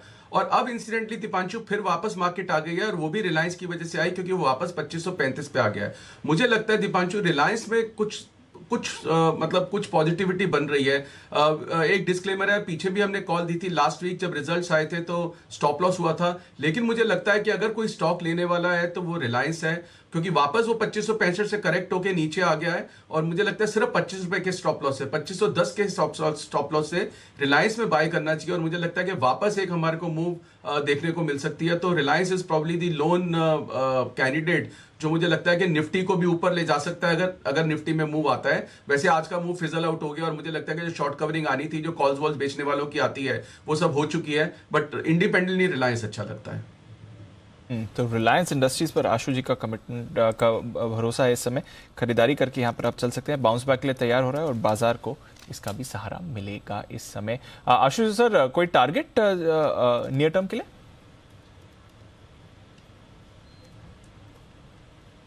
दीपांशु देखिए, हमारी ये पिक ऑफ द वीक में भी है, तो वैसे तो हमारा टारगेट 2600-2700 का भी है, लेकिन मुझे लगता है कि ट्रेडिंग मूव आए तो निकल जाना चाहिए, क्योंकि मार्केट इस वक्त ट्रेडिंग मार्केट है, 16,500 में है, ऊपर में भाग नहीं रही है, नीचे का अभी भी मतलब कंफर्ट तो पूरी तरह से नहीं है, और अपने स्टॉक से मौका निकलने की कोशिश करनी चाहिए। तो ऐसे में दीपांशु ट्रेडिंग मूव्स को एनकैश करना चाहिए। तो चलिए 2600 तक के लिए तो नजर रखिए, बट एक अच्छे मूव के लिए रिलायंस तैयार हो रहा है, यहाँ पर आप कर सकते हैं फोकस। आइए, रिलायंस भी मूव कर रहा है, बाजार भी थोड़ा रिबाउंड के मूड में दिख रहा है, एटलीस्ट इन लेवल्स पर स्टेबल है।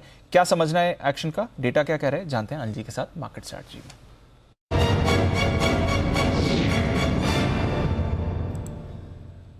सर, डाउ फ्यूचर सुबह से कुछ ज्यादा बदला नहीं है। कल की मूव के बाद हम देख रहे हैं थोड़ी सुस्ती बनी हुई थी सुबह, वो बनी हुई है। नैस्डैक फ्यूचर्स में थोड़ी ज्यादा गिरावट है, हालांकि 2 दिनों के रिबाउंड में नैस्डैक का ही सबसे बड़ा योगदान भी रहा है अमेरिकी बाजारों में। तो देखते हैं वहां पर आज शाम को क्या होगा। सुस्ती है अमेरिकी फ्यूचर्स में, बहुत ही सपाट कारोबार हो रहा है। यूरोप में बहुत ही छोटी रेंज में वहां पर ट्रेड होते दिख रहा है। एशिया आज ज्यादातर ठीक ठाक था, हालांकि चीन और हांगकांग में हल्की नरमी दिखी थी। बताएं सर, क्या व्यू है इस समय बाजार के लिए? देखिए दीप, व्यू अच्छा ही है, कोई खराबी नहीं है। सिंपल सी चीज़ है, 16,200-250 के आसपास आएगा दिन के लिए, वहाँ लेना है। 16,350-400 के आसपास आएगा, वहाँ देना है, और वही होता दिख रहा है। बस ये कि थोड़ा बार बार लगातार ऊपर नीचे हो रहा है, तो थोड़ी खरीदारी भी है, थोड़ी बिकवाली भी है।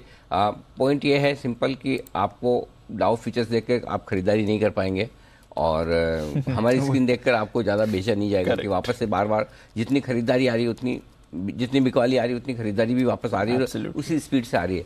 सो ठीक है, 2 दिनों में आपने काफ़ी रिकवरी देखी है। रिस्क कम रखनी है तो कल देख सकते हैं। आपके लिए 2 ही लेवल अच्छे हैं, 2 ही लेवल ध्यान में रखने वाले हैं। 3 बजे तक 16,200 के नीचे जाएंगे तो कमजोरी का पहला संकेत आएगा। 16,400 के ऊपर आएंगे तो और मजबूती होगी। 16,300 के ऊपर से मजबूत होना शुरू हो जाएंगे। तो बेसिक रेंज तो आपकी 16,200 16,300 हो गई, और इसके ऊपर और मजबूती 100 पॉइंट की। 16,200 के नीचे आए तो और कमजोरी 100 पॉइंट की। बस 16,200 16,300 की रेंज को ट्रेड करना है। 16,200 हाँ, 3 बजे तक, ये 3 बजे तक के लिए है। तो बस सिंपल है।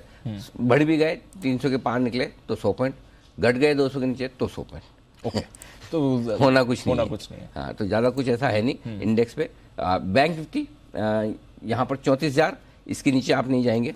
34,500 इसके ऊपर बंद नहीं होंगे। तो बैंक निफ्टी पे 33,900 34,000 परफेक्ट सपोर्ट है। 34,500 34,600 परफेक्ट रुकावट की जगह। क्लियर कट, ठीक है, आराम करिए। ओके, तो ये है आपके लिए इस समय के मार्केट स्ट्रैटेजी अनिल की तरफ से। रेंज में ही रहने वाले, ज्यादा एक्शन नहीं, न तेजी होनी न मंदी होनी। ओके, इस बीच भारतीय एयरटेल की तरफ से कुछ कमेंट आ रहा है 5G स्पेक्ट्रम ऑक्शन को लेकर। प्राइस में कटौती पर्याप्त नहीं है, ये भारतीय एयरटेल का कहना है। चलिए, डेवलपमेंट आ रहा है 5G ऑक्शन की तरफ, हमारा मूड माहौल बन रहा है। इंपॉर्टेंट मीटिंग्स भी हैं, हालांकि अब तो प्रधानमंत्री 6G की भी बात कर रहे हैं, बट इसी साल होने वाले हैं 5G स्पेक्ट्रम वेव के ऑक्शन। उससे पहले एक कॉल में जानकारी दे रही है कंपनी, जहाँ पर उन्होंने कहा है कि प्राइस में कटौती पर्याप्त नहीं है। चलिए, इंडिकेशन दे रहा है, क्या सोच विचार बन रहा है इनका ऑक्शन से पहले लेकर, भारतीय एयरटेल पर रखेंगे नजर। आइए बढ़ते आगे, कुछ बेहतरीन पिक्स आपके लिए आने को तैयार है। किरण जी के लिए बिल्कुल किरण का कमाल।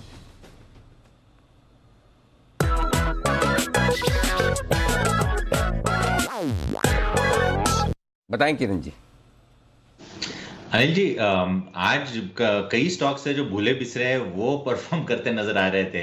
सवेरे हमने कैस्ट्रॉल का एक बहुत बड़ा ब्रेकआउट देखा था कैश स्टॉक्स में, एक बहुत ही अच्छा इन्वर्टेड हेड एंड शोल्डर का।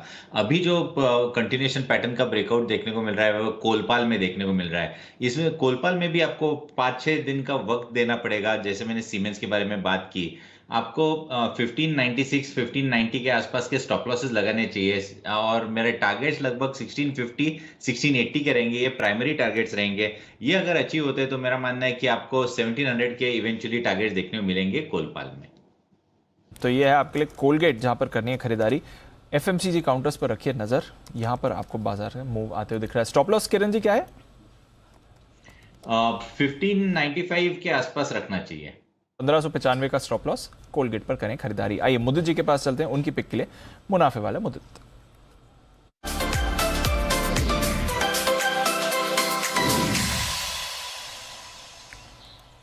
बताएं सर। डीप बाय करके चलना है यहाँ पर। पेट्रोनेट LNG 223 रुपए CMP है, बाय करके चलेंगे। पहला टारगेट 230 का होगा, दूसरा टारगेट 234 का होगा, हो सकता है कल के सेशन तक अगर कैरी करना है तो बिल्कुल कैरी करके चलेंगे। 234 के टारगेट नजर आएंगे। स्टॉप लॉस रहेगा 219 का। स्टॉक पे बात करते हैं तो जो कंसोलिडेशन लास्ट करीब 3 महीने से देखने को मिल रहा था, उस कंसोलिडेशन में स्टॉक ने inverse head and shoulder pattern बनाया, उसका ब्रेकआउट देखने को मिला है। वीकली चार्ट्स पर एक डाउनवर्ड स्लोपिंग रेजिस्टेंस लाइन का ब्रेकआउट है और आज अगर हम वॉल्यूम देखेंगे तो रिकॉर्ड वॉल्यूम के साथ इस काउंटर में बाइंग देखने को मिल रही है। तो जिस तरह के स्ट्रक्चर बना रहा है वॉल्यूम के साथ जो बाइंग देखने को मिल रही है, एक बड़ा अपसाइड मूव यहाँ से डिलीवर हो सकता है। 234 के टारगेट के लिए पेट्रोनेट एलएनजी को लॉन्ग करके चलेंगे। स्टॉप लॉस रहेगा 219 का। पेट्रोनेट एलएनजी 234 के फाइनल टारगेट के लिए खरीदारी करके चलनी है। सचिन जी के पास चलते हैं, उनकी कॉल BTSTT।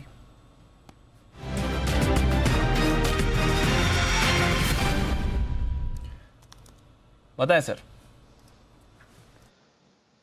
दीपांशु, यहाँ पर एशियन पेंट्स में हमने सोमवार को एक शॉर्ट कॉल जनरेट की थी, उसके टारगेट अचीव हो गए थे एंड वहाँ से जो एक रिबाउंड हुआ है वापस यहाँ पर एक फ्रेश ब्रेकआउट की कगार पे है स्टॉक। 3100 का एक इम्पॉर्टेंट हर्डल से पार कर दिया है एंड मुझे लग रहा है मोमेंटम अगले कुछ दिनों के लिए जरूर बरकरार रहना चाहिए ऑन द पॉजिटिव साइड। तो यहाँ पर खरीदारी करनी है एशियन पेंट्स के फ्यूचर्स में, जो लगभग अराउंड 3315 के आसपास फिलहाल कोट कर रहा है। स्टॉप लॉस आपको लगाना है अराउंड 3090 पर। पहला टारगेट होगा अराउंड 3160 का एंड फाइनल टारगेट होगा अराउंड 3200 का। खरीदारी करनी है एशियन पेंट्स के फ्यूचर। ये है आपके लिए राय इस वक्त आती हुई। रूट मोबाइल के रिजल्ट्स आते हुए दिख रहे हैं, जरा एक बार देख लें। आय 360 करोड़ से बढ़कर 626 करोड़, बहुत बढ़िया है, दुगुना है। ओके, मुनाफा 50 करोड़ से बढ़कर 57 करोड़ कामकाजी मुनाफा, एबिटा लेवल पर ये नतीजे हैं आपके लिए। और साथ ही रूट मोबाइल तो सचिन जी आपको ही देखना, आपका फेवरेट रहा है। चार्ट तैयार रखे। ओह, मार्जिन बहुत है, ये गड़बड़ है। 14.25% से घटकर 9-9.25% की रेंज में मार्जिन है। तो मार्जिन में तेज गिरावट होती हुई दिखी है, यहाँ पर गड़बड़ है। तो ये मार्जिन कम होते हुए आए हैं। ये है आपके लिए रूट मोबाइल। तो रूट मोबाइल जरा चार्ट देखिए सचिन जी। अनिल जी, एक काफी बड़ी गिरावट होने के बाद थोड़ा सा साइडवेज कंसोलिडेशन ही नजर आ रहा है। इनफैक्ट हाल फिलहाल में एक जो बॉटम बनाया है 1390 के आसपास, मुझे लग रहा है वो पर्टिकुलर बॉटम होल्ड होना चाहिए। अपने वीकली चार्ट्स पे अगर हम देखें तो 200 वीकली एक्सपोनेंशियल मूविंग एवरेज के आसपास ये हलचल हो रही है एंड हिस्टोरिकली ये पर्टिकुलर जोन एक काफी डिपेंडेंट जोन होता है बाइंग करने के लिए। सो डेफिनेटली अगर यहाँ से वापस एक डिक्लाइन मिलती है टुवर्ड्स दैट पर्टिकुलर लेवल तो यहाँ पर खरीदारी करने की ही सलाह होगी। एक काफी classical positive divergence weekly chart पर भी एस्टैब्लिश हुआ है। तो गिरावट आती है तो इसे पॉजिटिव ही मैं मानूंगा एंड मुझे लग रहा है ये जो बेस बन रहा है 1400 के आसपास, ये काफी डिपेंडेबल बेस है अपने इन्वेस्टमेंट्स को टॉप अप करने के लिए इन रूट मोबाइल। तो ये है आपके लिए रूट मोबाइल, जहां पर रखनी है आपको नजर। कामकाजी तौर पर सुस्ती है जो एक्सपेक्टेड भी है इन सभी अक्रॉस इसमें अगर आप कंपनीज देखें एंड ऑफ कोर्स एक्सपेंसेस काफ़ी तेज़ी से इनके बढ़कर आए हैं, तो उसका भी आप थोड़ा दबाव देख रहे हैं। थोड़ी देर में भसीन साहब भी हमारे साथ जुड़ने के लिए तैयार हैं, उनका भी करेंगे स्वागत। इनफैक्ट भसीन साहब जुड़ गए, 2:45 भी बज गए, तो सही वक्त है, करते हैं स्वागत भसीन साहब का भसीन के हसीन शेयर्स के लिए।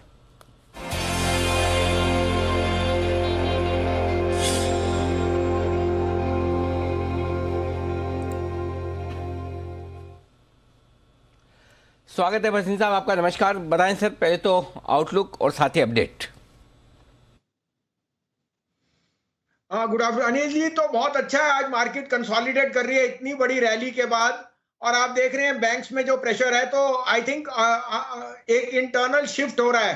Consumption is looking very strong, insurance is looking strong, और आपको मेटल्स में तो दिख ही रहा है। लेकिन मुझे कोई दो राय नहीं है, लेने के मौके हैं अनिल जी, इसमें चूकिए मत। अगर आप थोड़ा सा लंबा सोच सकते हैं तो 500 पॉइंट ऊपर है और 100 पॉइंट की नीचे correction. So the choice is yours. अगर आप volatility is your friend if you follow the trend, और ट्रेंड मेरे हिसाब से यहां से बदलना चाहिए। तो आप कहें तो मैं आपको सुबह का भी कहूं और अभी बजाज फाइनेंस, L&T मेरे दो पिक्स हैं, मैं कांस्टेंट हूं। आज अनिल जी रिकॉर्ड टर्नओवर हुई है परसिस्टेंट सिस्टम, जो मैं 3-4 दिन से आपको कह रहा हूं, और इसका मतलब कि उसका जो न्यू बैंकिंग सॉफ्टवेयर है that is going to be the changing, वो फिनकल को चेंज कर सकता है। यहां से बहुत बड़ी रैली आ सकती है इन दिस स्टॉक। अगर है तो बने रहिए, नहीं तो और लीजिए। This is the time to buy that stock. अब आपके लिए 2 नहीं 3 पिक्स हैं, आप कहें तो मैं शुरू करूं। ओके, प्लीज बताएं सर। तो देखिए, मनापुरम फाइनेंस के रिजल्ट्स हैं और gold business is a brilliant business, 2% per annum. इसमें मुझे लगता है जो भी रिजल्ट्स में वीकनेस है उसमें डेलिंक्वेंसीज बहुत कम आएंगी और रिजल्ट्स विल बी मोर और लेस फ्लैट। बट 104 पे you are getting I think at the cheapest level, तो 103-4 में लीजिए, 100 रुपए का स्टॉप लॉस, 112 का टारगेट।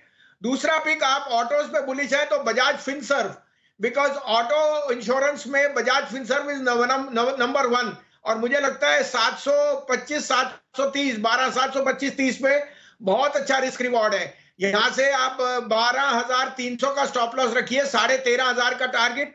और तीसरा पिक होगा गोदरेज कंज्यूमर।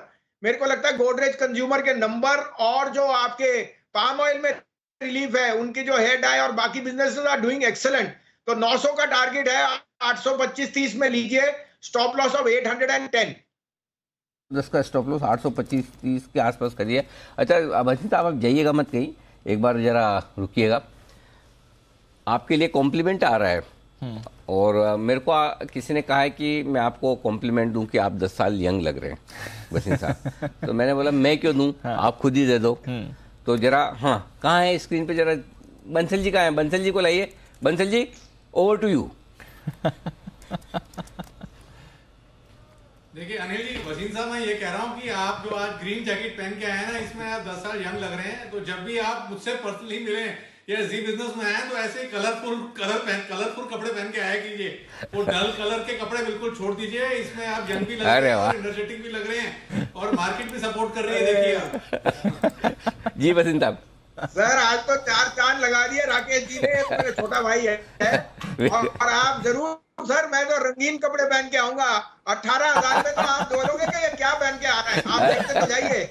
आप खाली तेजी करवाते रहो, बाकी कुछ भी पहनो, कोई टेंशन नहीं है। बस रंगीन पहनो, डल पहनो, मार्केट ऊपर रहना चाहिए। लेकिन हाँ, एक चीज है कि रंगों का अपना महत्व है। अच्छे रंग पहनने से थोड़ी अच्छी वाइब्रेशन, तो अच्छी फीलिंग्स आती है। और वैसे भी वसीम साहब स्क्रीन पर आते तो जोश तो बढ़ ही जाता है। 100%। बहुत बहुत धन्यवाद सर, ये 3 बेहतरीन और पिक्स देने के लिए जी। कल सुबह आपसे फिर होगी मुलाकात, लेंगे आपसे कुछ और बेहतरीन पिक्स और बाजार का डायरेक्शन भी।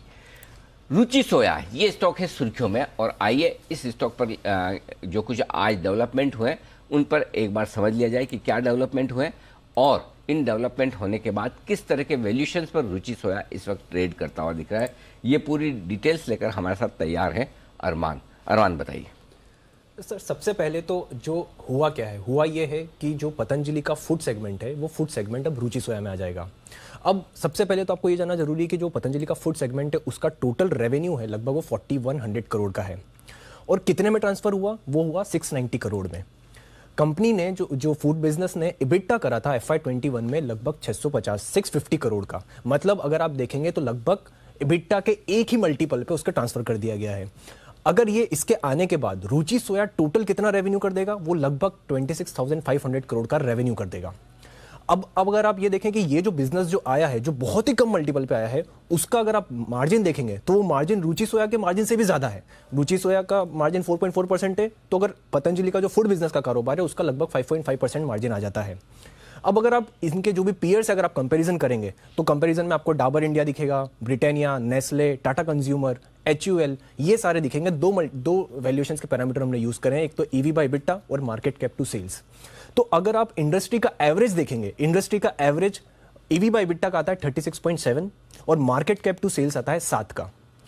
जो बिजनेस ट्रांसफर हुआ है वो कितने पे हुआ है, EV बाय EBITDA सिर्फ 1 पे, जो कि एवरेज है 36 का, और अगर आप मार्केट कैप टू सेल्स देखेंगे तो वो 0.17 पे ही सिर्फ ट्रांसफर हुआ है। तो अगर मैं सिर्फ 25 का मल्टीपल ही दे दूं अगर एबिटा को, जो फूड बिजनेस का कारोबार है, तो उसी हिसाब से कंपनी का मार्केट कैप बन जाता है 16,250 करोड़ का, और रुचि सोया का प्रेजेंट मार्केट कैप कितना है, लगभग 41,000 करोड़ का। तो कुल मिला के जो मार्केट कैप बन जाता है, ये मिनिमम अपसाइड है EV बाय EBITDA के हिसाब से लगभग 58,000 करोड़ का। मौजूदा मार्केट कैप 42,000 का, फिर भी मिनिमम अपसाइड 39% की।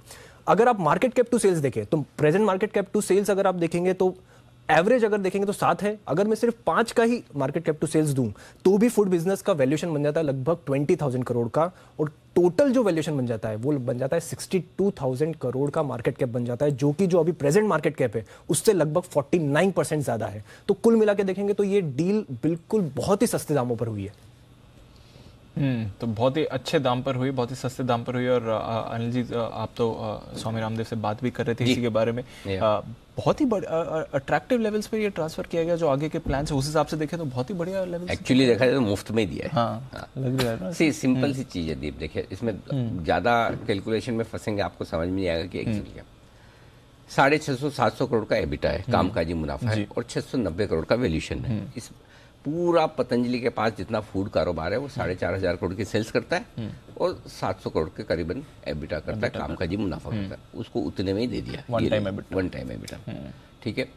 आमतौर पर जो फूड बिजनेस करने वाली कंपनियां वो कैसे ट्रेड करती है वो आपको समझना है। जो सेल्स है उसकी 5 टाइम के आसपास ट्रेड करती है, बेस्ट मतलब मिनिमम 3 टाइम तो करती है। यानी कि आपके 4,500 करोड़ की अगर सेल्स है तो 3 गुना पकड़ लो, 12,000-13,000 करोड़ हो गया, ये वैल्यूएशन होना चाहिए। करेक्ट। अगर तो 12-13,000 करोड़ के वैल्यूएशन वाली कंपनी आपने या वो बिजनेस आपने 700 करोड़ में दे दिया। करेक्ट। अच्छा समझो, हटाओ एबिटा, सेल्स पे आ जाओ, सेल्स हटाओ, एबिटा पे आ जाओ। एबिटा है आपका 700 करोड़ के आसपास, 20 टाइम आराम से ट्रेड करता है।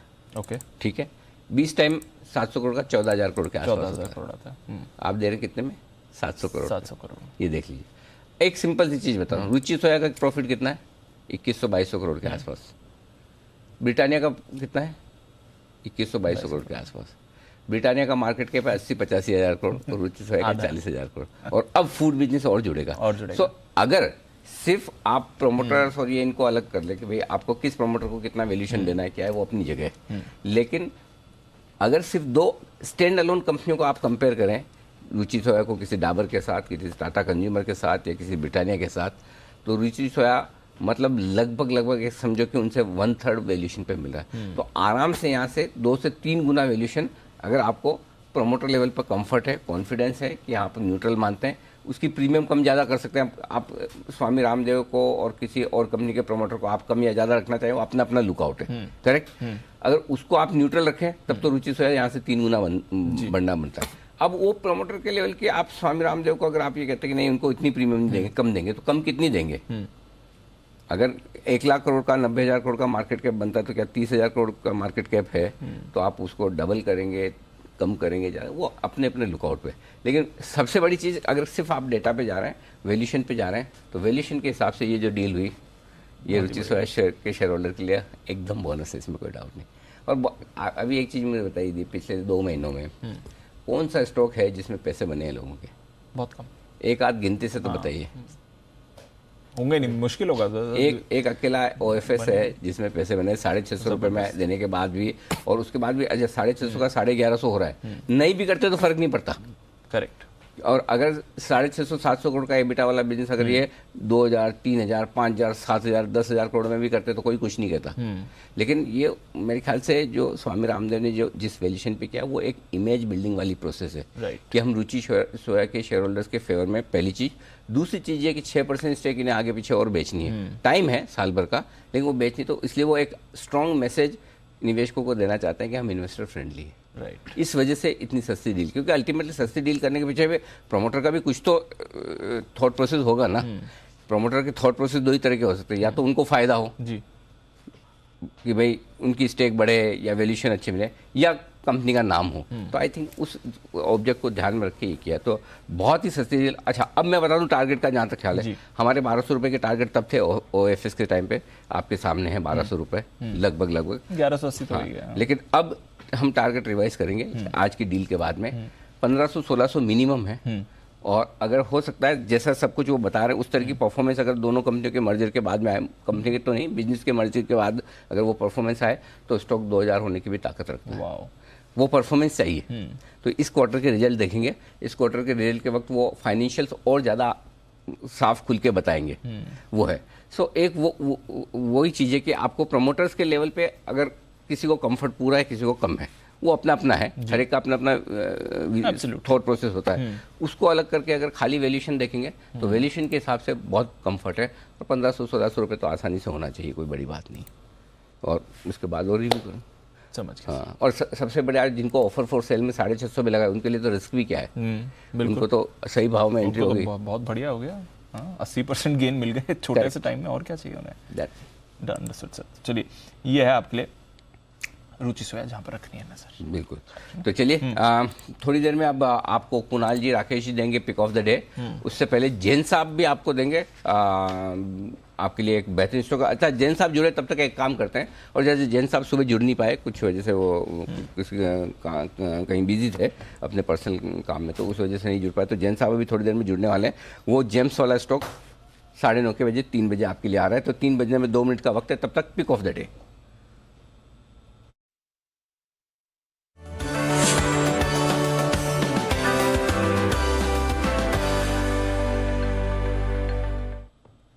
बड़े दिनों बाद पिक ऑफ द डे आया है कुणाल जी और राकेश जी की तरफ से। पहले तो बताएं कोई खास वजह आज पिक ऑफ द डे देने की, और दूसरा स्टॉक और उसके टारगेट भी बताएं। देखिए अनिल जी, खास तो जब भी कुछ खास होता है तो पिक ऑफ द डे देते हैं, और अमूमन अनिल जी हमने पिक ऑफ द डे जो दिया है अधिकतर बाय साइड का दिया है, और आज जो पिक ऑफ द डे है वो सेल साइड का है। नीट क्लीन क्लियर ब्रेकडाउन है, नीट क्लीन क्लियर रिवर्सल है। बढ़ते निफ्टी के साथ भी ये स्टॉक गिरने का दमखम रखता है। स्टॉक है आईओसी। एक तो अनिल जी नतीजों के बाद स्टॉक के अंदर ब्रेकडाउन देखने को मिला है, और अधिकतर ये देखा है जब भी कुछ बोनस के साथ कोई ब्रेकडाउन होता है तो वो ब्रेकडाउन जो है मुनाफे वाला होता है। तो इसमें एक नीट क्लीन क्लियर ब्रेकडाउन है। ओवरवेट बिकवाली की राय है। ओवर टू कुणाल जी। अनिल जी देखिए, कमजोर चार्ट स्ट्रक्चर है। 120 का एक सपोर्ट था, वो आज रहता हुआ नजर आ रहा है, और अब जो बड़े सपोर्ट चार्ट पर हैं वो सीधा 112-13 के रीजन में है। तो आईओसी पर हमारी बिकवाली की राय है। जो ब्रेकडाउन का स्तर है 120, वहीं स्टॉप लॉस रखकर शॉर्ट करें। पहला टारगेट होगा 114 रुपए 50 पैसे का, इवेंचुअल टारगेट 113 रुपए का। तो 113 के टारगेट के लिए आईओसी में बिकवाली की राय। 113 113 खाली 5 रुपए बस।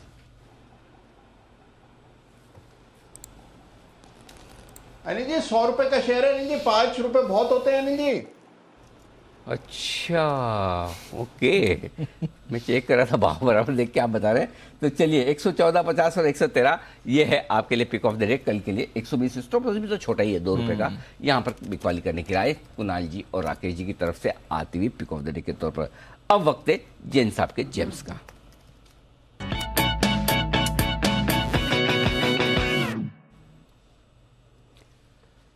स्वागत है जैन साहब, बताएं सर। बिल्कुल। NDR auto components Anil ji सामने जो स्क्रीन पे आ रहा है। And first of all very sorry, मैं आज नहीं अटेंड कर पाया, माय अपोलॉजीज। कोई मेरे फैमिली इमरजेंसी थी, इसके लिए मैं नहीं कर पाया, बट मैं नहीं चाहता कि मैं मिस करूं, और मैंने आज दिया है। एनडीआर ऑटो कंपोनेंट्स एक बहुत ही अनसुना नाम है, एंड लॉजिकली देखिए मैं कई सारे ऐसे नाम लाया हुआ हूं जैन साहब के, जेम्स जो सुने हुए नहीं होते और बाद में काफी कॉमन हो जाते हैं, और बाद में काफी चर्चित भी नाम हुए हुए हैं, ऐसा नहीं है। तो एनडीआर कंपोनेंट्स देखिए, ये कंपनी वैसे शारदा मोटर्स जो कि मैंने 2-3 बार जेम्स में दिया, और गजब का परफॉर्मेंस उस कंपनी में भी हमने देखा हुआ, और ऑलमोस्ट हर बार टारगेट अचीव किया है। उससे हाइव ऑफ करके ये कंपनी मार्च 2019 में बनाई गई थी, और इनके ग्रुप कंपनी भारत सीट्स भी है। SEATS मतलब ये लोग कार में जो सीट्स लगती है वो बनाते हैं। तो वैसे ये कंपनी भी देखिए एक अलग से ये इन्होंने हाइव ऑफ करके बनाया, और ऑटोमोबाइल सीटिंग बिजनेस में है ये कंपनी भी। और 1930 में ये कंपनी बैकग्राउंड मतलब बहुत पुराना ग्रुप है ये इंडिया का। एनडीआर मतलब लेट एनडी रेलन, और रेलन मिस्टर अजय रेलन, जैसे शारदा मोटर्स में यहाँ पे मिस्टर रोहित रेलन ग्रुप की कंपनी है ये एनडीआर। और पहले ये स्टॉक ब्रोकर हुआ करते थे, और उसके बाद 1980s में ये लोग ने वेंचर किया ऑटोमोटिव कंपोनेंट बिजनेस में। So now the group is doing very well in auto component business. और ये कंपनी का खास बात और बता दूं मैं, 3 डिकेड से 4 डिकेड से कर ही रहे हैं। Suzuki India, Suzuki motorcycles, Maruti, ये सारे इनके क्लाइंट्स हैं, और वैल्यूएशंस भी बहुत सस्ते हैं। एक जीरो डेट कंपनी है, और 16-17 के पी मल्टीपल पे कंपनी चल रही है, और क्वार्टरली रिजल्ट्स बहुत अच्छा है। क्योंकि मुझे सबसे इंपॉर्टेंट क्या है, इस क्वार्टर के रिजल्ट को मैं बहुत ज्यादा ट्रैक कर रहा हूं, और वही स्टॉक्स को इस बार जेम्स में लाने की कोशिश कर रहे हैं कि अब क्वार्टरली रिजल्ट्स अच्छा आना एक बड़ा इंपॉर्टेंट टास्क है। और 5 करोड़ 63 लाख के प्रॉफिट के सामने ये कंपनी मार्च 2022 के जो क्वार्टर उसमें 7.25 करोड़ का, यानी कि highest ever quarterly profits company ने दिए हैं। तो इस तरीके का 15 करोड़ का पैट है, और कंपनी छोटी है अभी मार्केट कैप में, बट वेरी सून मुझे लगता है कि बड़ी बनेगी कंपनी। और 74% करीब प्रोमोटर्स की शेयर होल्डिंग है, इसलिए और भी कॉन्फिडेंस आता है। तो मेरे हिसाब से इस स्टॉक को लेना चाहिए लेवल्स पे 470 499 का टारगेट। ऊपर ये स्टॉक ने रिसेंटली 500 रुपए दिखाए हुए हैं, तो उसके सामने अच्छा खासा करेक्ट हुआ और मार्केट्स में अब स्मॉल कैप्स मिड कैप्स वापस से फॉर्म में आए हैं और कैश मार्केट के स्टॉक्स अच्छे चल रहे हैं। तो मेरे हिसाब से स्टॉक को 470-90 के टारगेट्स के लिए आने वाले 6 से 9 महीने के लिए लेना चाहिए। ओके, तो ये है 470-490 के टारगेट के लिए एनडीआर ऑटो में खरीदारी करने की राय। और स्टॉक देखिए आज 12% मजबूत होता दिख रहा है जिन साहब के रिकमेंडेशन के बाद। ये तो नाम मैंने भी पहली बार ही सुना है, एनडीआर ऑटो। शारदा मोटर्स, ये जरूर जैन साहब ने पहले भी रिकमेंडेशन किया हुआ है जेम्स में, और उसी का ये स्टॉक है, उसी की ग्रुप कंपनी का स्टॉक है, राइट जैन साहब? से हाइवॉक होके ये कंपनी आई है। अच्छा। सीटी बिजनेस में है, तो मार्च 2019 में डीमर्जर हुआ था, तो इसलिए कई बार सुनने में नहीं आता। फिर मैंने एनडीआर का फुल फॉर्म निकालने की कोशिश की, तो एनडीआर में लेट एनडी रेलन साहब आए, फिर वो प्रोमोटर्स को देखते हैं, तो इस तरीके से नामकरण को चेक करना पड़ता है अनिल जी, तो वैसे निकलते हैं चीजें। और फिर अबाउट द कंपनी देखा तो ये सारी चीजें आई। नहीं, इतने मुश्किल वालों में नहीं भी आप ढूंढेंगे तो कोई दिक्कत नहीं, मैं पूछता भी नहीं, क्योंकि मैं ज्यादातर जो फेमस वाले होते हैं ना उन्हीं के फुल फॉर्म पूछता हूँ।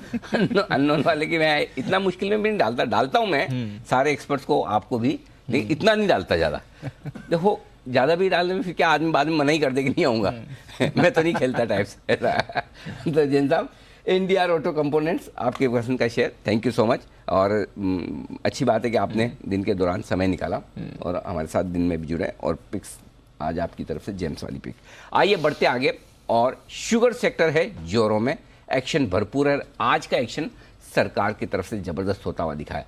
बायोफ्यूल पॉलिसी में संशोधन हुए हैं, बदलाव हुए हैं। तो आशीष चतुर्वेदी हमारे साथ तैयार है। पहले तो समझ लेते हैं कि भाई क्या क्या बदलाव हुए हैं।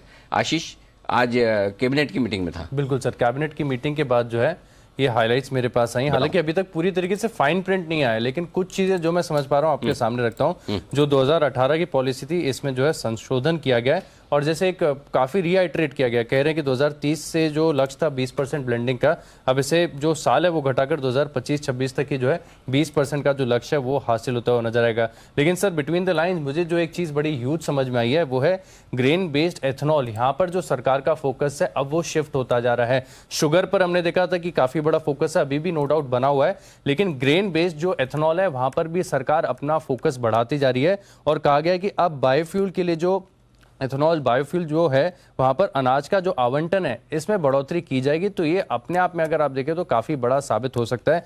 वैसे भी मैं देख रहा था कि कीमतों के लिहाज से भी देखें तो सरकार को जो है शुगर बेस्ड एथेनॉल से ज्यादा जो ग्रेन बेस्ड एथेनॉल है वो इनके लिए ज्यादा फायदेमंद होता है। और यहाँ पर कुछ खबरें भी हैं मेरे पास जो ऐसे बता रही कि आगे जाकर जो ग्रेन बेस्ड एथेनॉल्स हैं वहां पर करीब करीब 2 से 3 रुपए प्रति लीटर कीमतें जो है वो बढ़ सकती हैं। तो ये एक बड़ा फैसला जो है सरकार की तरफ से आता हुआ नजर आ सकता है, जिसके चलते आपको देखना है कुछ स्टॉक्स जो अपने रडार पर आपको रखना चाहिए। सबसे पहले सबसे बड़ा इंपैक्ट है सर, और वैसे बाजार ने इसको पूरी तरीके से अभी तक फैक्टर इन किया नहीं है, BCL इंडस्ट्रीज यहां पर नजर रखिएगा, क्योंकि ग्रेन बेस्ड पे जो है एथेनॉल पर ये बहुत बड़ा काम कर रहे हैं और FY23 तक जो अपनी क्षमता है इसमें काफी बड़ी बढ़ोतरी कर रहे हैं। 7.3 करोड़ लीटर्स अभी फिलहाल है, जो FY23 के अंत तक करीब करीब 26 करोड़ लीटर हो जाएगी।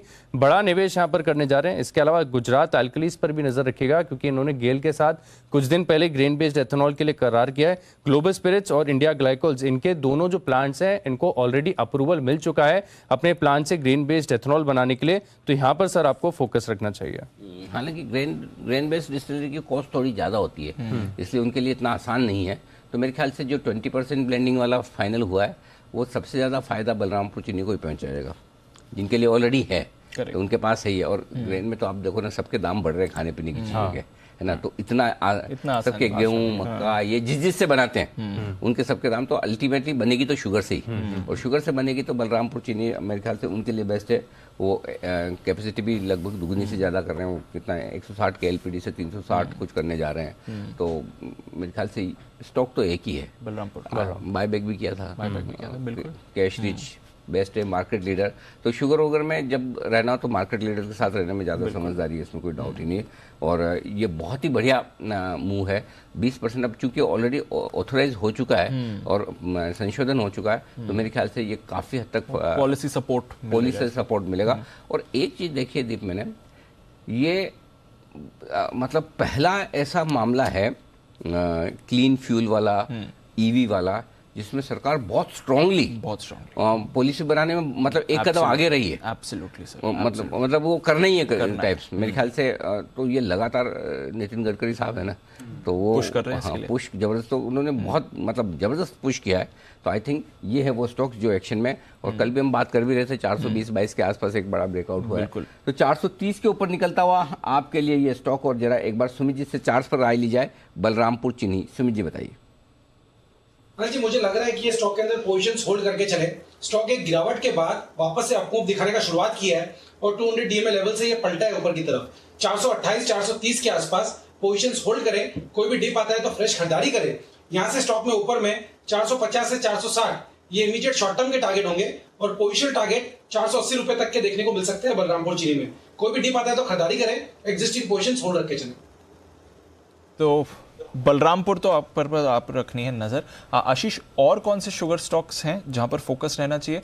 और जो ये एथेनॉल वाली खबर है, इसका तो बड़ा फायदा है, इसको सपोर्ट करने के लिए भी और कुछ अच्छी खबरें भी आई हैं, जरा इसके बारे में भी बताएं। देखिए, ग्रेन बेस्ड जो एथेनॉल है वो तो बहुत ही शुरुआती स्टेज में और बहुत कम होता है देश में। जैसे कि सर बता रहे थे कि यहाँ पर कॉस्ट लागत भी काफी ज्यादा होती है, लेकिन शुगर एक ऐसा सेक्टर है जो बहुत ही स्वीट स्पॉट पर है, जो पांचों उंगलियां पूरे घी में नजर आ रही है, क्योंकि काफी सारे जो है 3 बड़े पॉजिटिव्स आपको बताता हूँ। सबसे पहले देखें तो महाराष्ट्र बेस्ड जो शुगर कंपनीज है यहाँ पर फोकस रखेगा, क्योंकि महाराष्ट्र सरकार ने यह कहा है कि आप जो है 1 मई के बाद अगर किसानों से प्रोक्योर करेंगे गन्ने, उसकी क्रशिंग करेंगे, तो अतिरिक्त 200 रुपए प्रति टन की जो है इंसेंटिव देगी, और 50 किलोमीटर दूर से अगर आप सोर्स करेंगे तो 5 रुपए एक्स्ट्रा आपको मिलते हुए नजर आएंगे। तो ये अपने आप में जो है एक इंसेंटिवाइज कर रहा है कि आप जो है क्रशिंग और ज्यादा करिए। तो जिसके चलते 3 जो शुगर मिल जाए वहां पर आपको फोकस रखना चाहिए। सबसे पहले रेणुका शुगर है, शक्ति शुगर है, छोटी कंपनी है, उगर शुगर ये भी छोटी कंपनी है, लेकिन एक्शन यहाँ पर देखने को मिल सकता है। इसके अलावा अगर आप देखें तो एक बड़ा ऑपरेशनल शिफ्ट यहाँ पर देखने को मिल सकता है। एक अच्छा पॉजिटिव ये भी हो सकता है कि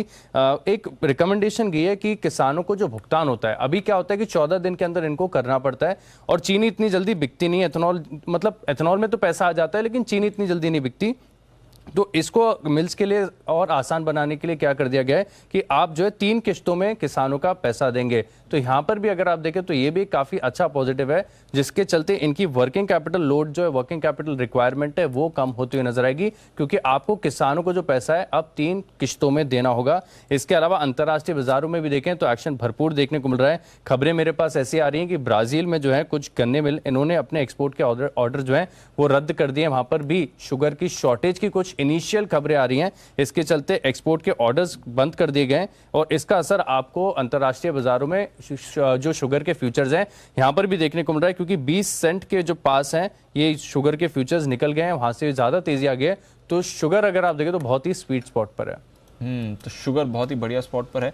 महाराष्ट्र बेस्ड शुगर कंपनीज के लिए भी अच्छी खबर है कि ये जो आपका एक्स्ट्रा प्रोडक्शन हो रहा है इस साल, उसके लिए सरकार आपको इंसेंटिव देगी अगर आप मिल्स इस समय ओपन रखते हैं।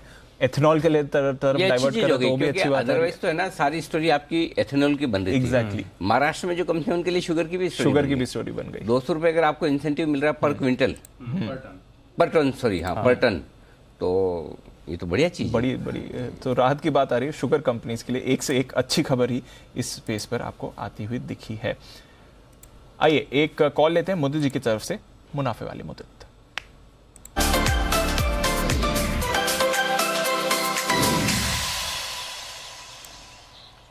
बताएं मोदी जी।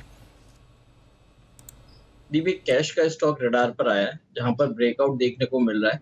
बाय करके चलना है आरसीएफ 92 CMP है, बाय करके चलेंगे। BTST करके जा सकते हैं 99 और 102, ये 2 टारगेट्स के लिए आरसीएफ को लॉन्ग करके चलेंगे।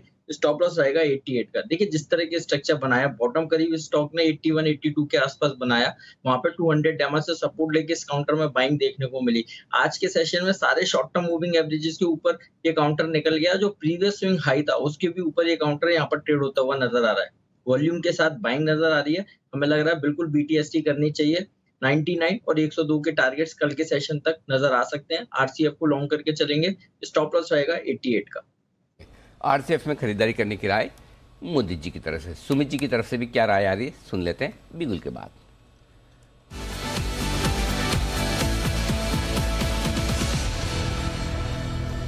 बताएं सुमित जी। अनिल जी, बाय का स्टॉक रडार पे आया है। स्टॉक का अभी भाव चल रहा है 49 रुपीज 50 पैसा और 50 रुपया। ये स्टॉक का नाम है NFL। एनएफएल के अंदर यहां से ऊपर का मूव देखने को मिल सकता है। स्टॉक के गिरावट के बाद आज दूसरा दिन है जब स्टॉक के अंदर एक अच्छा मूव ऊपर की तरफ देखने को मिल रहा है। तो ये जो फर्टिलाइजर स्टॉक्स में अभी मूव आ रहा है, इसको देखते हुए लगता है कि एनएफएल के अंदर यहां से एक बढ़िया मूव ऊपर की तरफ देखने को मिलना चाहिए। यहाँ पे सीएमपी पे खरीदारी करें, 10% से लेकर 15% तक का मूव एनएफएल में यहां से ऊपर की तरफ देखने को मिल सकता है। ऊपर में जो टारगेट देखने को मिल सकते हैं 56 रुपए से लेके 60 रुपए तक के लेवल जल्दी शॉर्ट टर्म में एनएफएल में आने वाले दिनों में देखने को मिलने चाहिए। नीचे में जो इसमें स्टॉप लॉस और सपोर्ट बनेगा 47.50 का बनेगा। 47 रुपए 50 पैसे के स्टॉप लॉस से खरीदारी करें, 56 का टारगेट ऊपर में जल्दी ही एनएफएल में देखने को मिलना चाहिए। अब तक जो टारगेट है वो 56 है सुमित जी की तरफ से। वो एनएफएल में नेशनल फर्टिलाइजर लिमिटेड यहाँ पर खरीदारी करने की राय 56 रुपए के टारगेट के लिए। आरसीएफ पे खरीदारी करने की राय आई थी मोदी जी की तरफ से। क्या हो गया सर? कुछ हुआ इन स्टॉक्स में। नेशनल फर्टिलाइजर 10 मिनट में 5% दौड़ा है। मद्रास फर्टिलाइजर 2% नीचे था, अब 5%, अब 2.5% ऊपर है। आरसीएफ देखिए, फैक्ट देखिए, स्पिक, मैंगलोर केमिकल, जीएसएफसी, दीपक फर्टिलाइजर, जुआरी एग्रो, जीएनएफसी, कोई भी स्टॉक पिकअप कर लीजिए सर फर्टिलाइजर स्पेस का, नीचे से बहुत बड़ा स्पाइक आते हुए दिख रहा है। ये बैक टू बैक जो हमारी फर्टिलाइजर कॉल्स आई तो मैं बैक खोलकर देख रहा हूँ, सारे फर्टिलाइजर स्टॉक्स में नीचे से बड़ा स्पाइक आ रहा है। कुछ चल रहा है सर इस स्पेस में। आई डोंट नो खबर के एंटिसिपेशन में या जो ये कैबिनेट की बैठक हुई है शायद वहां से कुछ निकल कर आए हो, बट कुछ तो चल रहा है सर। मैं ढूंढने की कोशिश कर रहा हूँ, कोई ऐसा तो नहीं कि वहाँ से कोई खबर आती हुई दिखी हो, तो जरा एक बार उस पर दिमाग लगाया जाए। कोई ऐसा खबर कोई आया हो जिसकी वजह से सारे स्टॉक्स भाग रहे हो। तो एक तो ये चीज़ क्लियर कट है कि कोई सेक्टर रिलेटेड खबर है। पारादीप पे आज इशू लास्ट डे है या सेकंड? नहीं, सेकंड डे। आज पारादीप फॉस्फेट्स भी वो भी फर्टिलाइजर कंपनी है जिसका इशू खुला है। चलो कम से कम उनके इशू के लिए मदद मिलेगी। ये कि फर्टिलाइजर शेयरों में बढ़िया एक्शन होता हुआ दिख रहा है। इसी एक्शन को आगे बढ़ाते हैं। अच्छा एक मिनट, हमने कैश के सारे स्टॉक देखे। चंबल देख लीजिए सर, बड़ा है, स्पाइक आ रहा है इस पे। 407 के आसपास डे के हाई के बेहद नीचे से स्पाइक आया, देखिए नीचे से वर्टिकल स्पाइक आया। तो चंबल भी एक तेजी से बढ़ता हुआ दिखा जा रहा है। चंबल के चार्ट से एक बार देख ली जाए। सचिन जी जरा चंबल के चार्ट देखिए।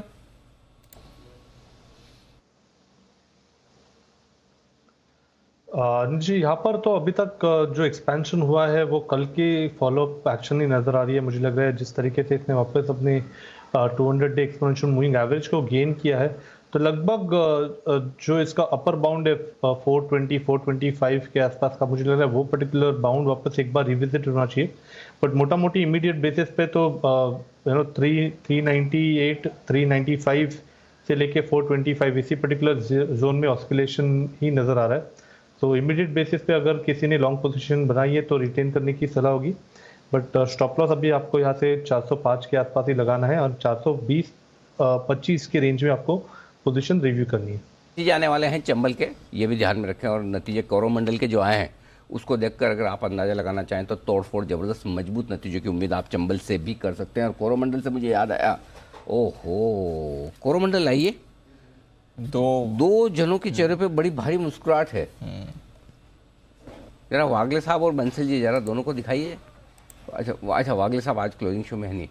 बंसल जी आप थोड़ा एक्स्ट्रा मुस्कुरा लीजिए। नहीं एक्स्ट्रा जरूरत नहीं, वागले साहब वैसे भी नहीं मुस्कुराते, तो आप अपने वाली मुस्कुराइए। नहीं तो मैं सोचता था कि वागले साहब नहीं तो उनकी जगह थोड़ा आप मुस्कुराते, तो वागले साहब तो वैसे भी कम मुस्कुराते हैं। उनका तो हार्डली कभी मतलब 2-4 महीनों में एक आध बार होता है मामला।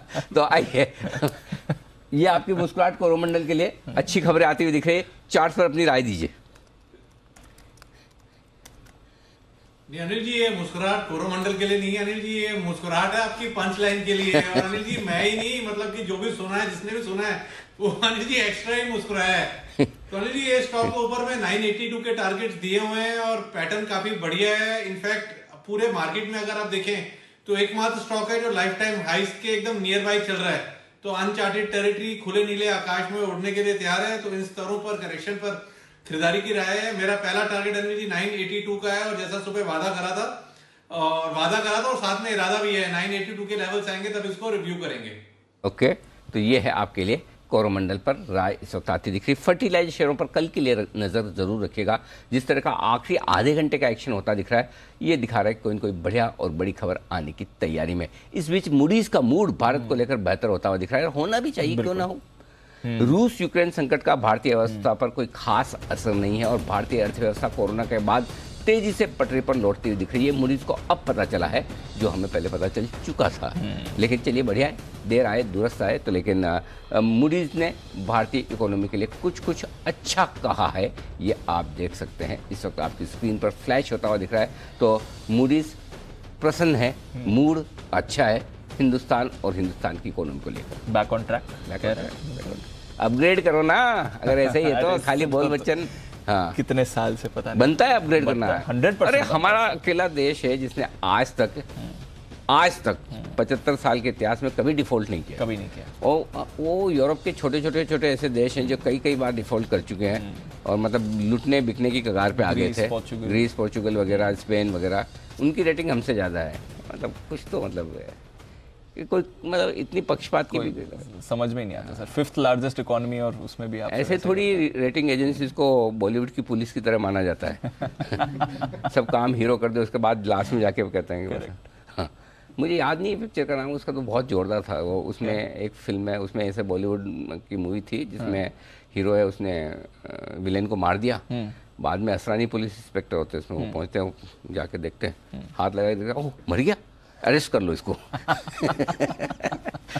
ये रेटिंग एजेंसी वालों का यही हाल। सब कुछ होने के बाद में आके बोलेंगे कि नहीं सर, तो 1 साल पहले बताना चाहिए था कि हमारी इकोनॉमी मजबूत है। अब बताना तो रेटिंग अपग्रेड करो। करेंगे, एक दिन आएंगे ये भी दिन आएंगे। अरे 100% आएंगे, कहाँ जाएंगे। आउटलुक तो खैर एक बार किया था इन्होंने। हमारे देश का समय है ये, चलेगा 100%। ओके, एक और स्टॉक का समय चल रहा है और वो है रुचि सोया। बिल्कुल done for the day sir. और जो विश्लेषण हमने आपके सामने रखा, जो वैल्यूएशंस हमने आपके सामने रखे, आप देख लीजिए, उसका असर दिख रहा है। दीप 1200 रुपए का जो पहला टारगेट था, हालांकि थोड़ी देर पहले हम रिवाइज कर ही चुके थे, महीने भर पहले भी जब ये मर्जर की खबर आई थी तब हमने कहा कि अब 1200 का टारगेट तो छोटा वाला है। साइन सील डिलीवर्ड 1200 तो है, लेकिन 1500-1600 के टारगेट के लिए होल्ड करें और उसके बाद रिव्यू करेंगे। इस तिमाही के नतीजे आने के बाद देखेंगे और उसके बाद देखेंगे वित्त वर्ष 2023 में क्या परफॉर्मेंस दोनों डिवीजन की मिलकर आती है, फूड डिवीजन और रुचि सोया का जो ऑलरेडी ऑयल और बाकी का जो कामकाज है, एग्जिस्टिंग कामकाज, इन दोनों की परफॉर्मेंस कैसी मिलकर आती है। इसके बेसिस पे डिसाइड करेंगे कि इस स्टॉक का आगे फाइनली वैल्यूएशन क्या होना चाहिए। Done for the day. But जो टारगेट दिए थे ओएफएस के बाद के, वो तो आपकी स्क्रीन पर आ गए। अब होल्ड करना चाहिए, जिनके अभी भी होल्ड करना 100% कोई सवाल ही नहीं। अब वैसे भी 650 का 1200 आपके लिए, और आज भी लिया है तो भी आपके लिए कुशन है। कोई स्टॉक में आपकी तेजी और बड़ी अपसाइड तभी बन पाती है जिसमें जब आपके लेने के बाद उसमें कुशन बन जाए। फिर क्या 5-10% ऊपर नीचे हो जाए तो भी आपको डर नहीं लगता कि चिंता नहीं, चलो कोई बात नहीं। सो आई थिंक कुशन जिसके पास है उसको फिर पूरी अपसाइड लेनी चाहिए। बिल्कुल, तो अपसाइड का पूरा एंजॉय करें। रुचि सोया अभी भी होल्ड करिए, पहले टारगेट हिट हो गए हैं अनिल जी के यहाँ पर। आइए अनिल जी, आपसे राय भी लेनी है बाजार के एक्शन की। आखिरी 10 मिनट है, अनिल जी की मार्केट स्ट्रैटेजी ले लेते हैं।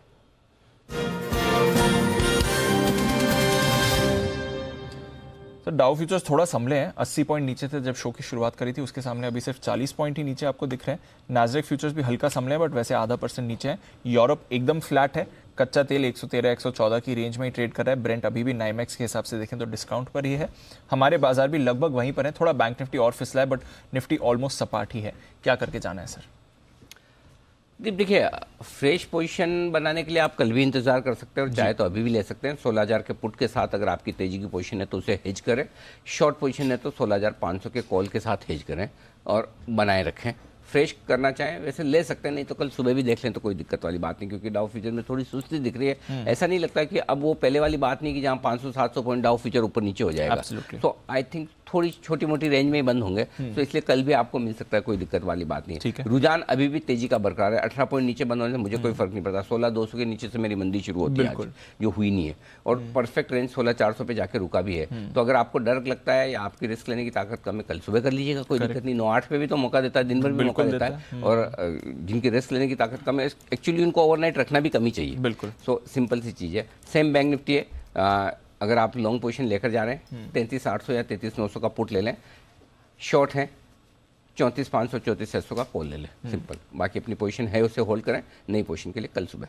नई पोजीशन के लिए कल सुबह पोजीशन होल्ड करें। काम कुछ ना कुछ हमेशा बाकी रख के जाना चाहिए। बिल्कुल, तभी तो मजा आता है। तभी आपकी दूसरे दिन पूछे ना, हाँ, क्यूरियोसिटी रहेगी। हाँ, जानने सुबह सुबह सबको ध्यान रखना। अभी अच्छा कल बोला कुछ मत करो, अब बताएंगे क्या करना है। लेकिन ऐसा नहीं है, जब नहीं कुछ करने का मन होता है वो डेटा के बेसिस पे होता है, बाजार के मूड माहौल के हिसाब से होता है। जब अच्छा लगता है या जब क्लियर कट व्यू बनता है डेटा के साथ, तब हम बोलते हैं। जब नहीं बोलते क्या करें, तो एक ही शब्द निकलता है, तेजी। तेजी है ना? करेक्ट। दिन में मिल जाएंगे मौके, इसलिए कल देख लेंगे। कोई मौके जरूर मिलेंगे। कल वीकली एक्सपायरी भी है, इस पर भी रखनी है आपको नजर। आइए एक्सपायरी की बात निकली है तो एक्सपायरी का ऑप्शन भी ले लेते हैं सुमित जी की तरफ से।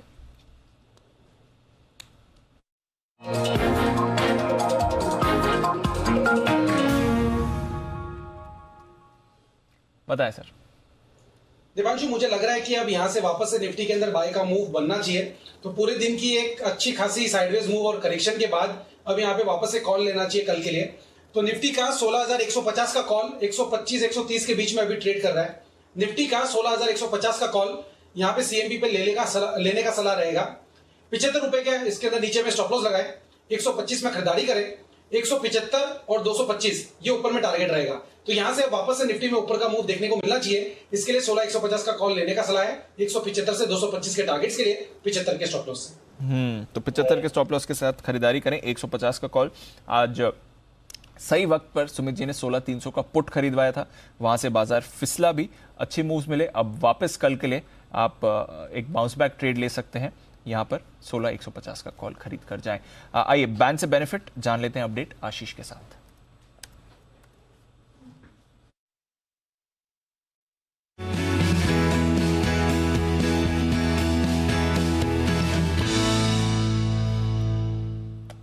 आशीष बताएं, 3 स्टॉक्स हैं आई थिंक, कल और आज में तो कुछ बदलाव नहीं होता, अब कल कुछ बदलाव होगा? दीपांशु लिस्ट लंबी हो जाएगी, 3 की जगह 4 स्टॉक आ जाएंगे, क्योंकि जो 3 हैं वो तो बने ही रहेंगे, GNFC, India Bulls housing finance और पीएनबी। साथ में एंट्री हो जाएगी डेल्टा कॉप की। यहाँ पर पोजीशंस देखें तो काफ़ी तेज़ी से बढ़ती हुई नजर आएंगी, करीब 109% है मार्केट वाइड पोजीशन लिमिट। तो डेल्टा कॉप यहाँ पर भी ये स्टॉक निश्चित हो गया है कि बैन में जो है एंट्री करेगा।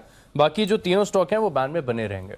ओके, तो जो 3 स्टॉक्स हैं वो बैन में बने रहेंगे, पीएनबी, जीएनएफसी, इंडिया बुल्स, और अब डेल्टा कॉप भी बैन में आने की तैयारी दिखा रहा है। खबर तो इसके लिए अच्छी नहीं आई है, जीएसटी 18% से बढ़कर 28% होने वाला है और इसलिए 6% की गिरावट आप डेल्टा कॉप में आते हुए दिख रहे हैं, तो वहाँ पर परेशानी बनी हुई है इस काउंटर के लिए। आइए कुछ क्विक और कॉल्स ले लेते हैं क्लोजिंग से पहले। फार्मा का दिन है आज, ग्रैन्यूल्स की हम सुबह बात कर रहे थे, स्ट्राइड्स फार्मा देखिए, इस पर भी एक अच्छी मूव आई है। मुदित जी जरा स्ट्राइड्स का चार्ट देखकर बताएं सर, 310 का लेवल। देखिए कुछ बाउंस बैक यहाँ से बन सकता है, 310 रुपए के आसपास ये काउंटर ट्रेड हो रहा है।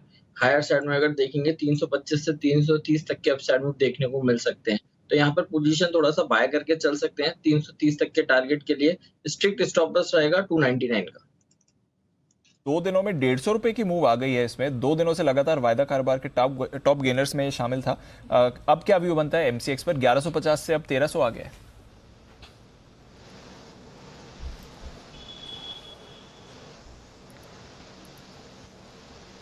सचिन जी सुन पा रहे हैं सर?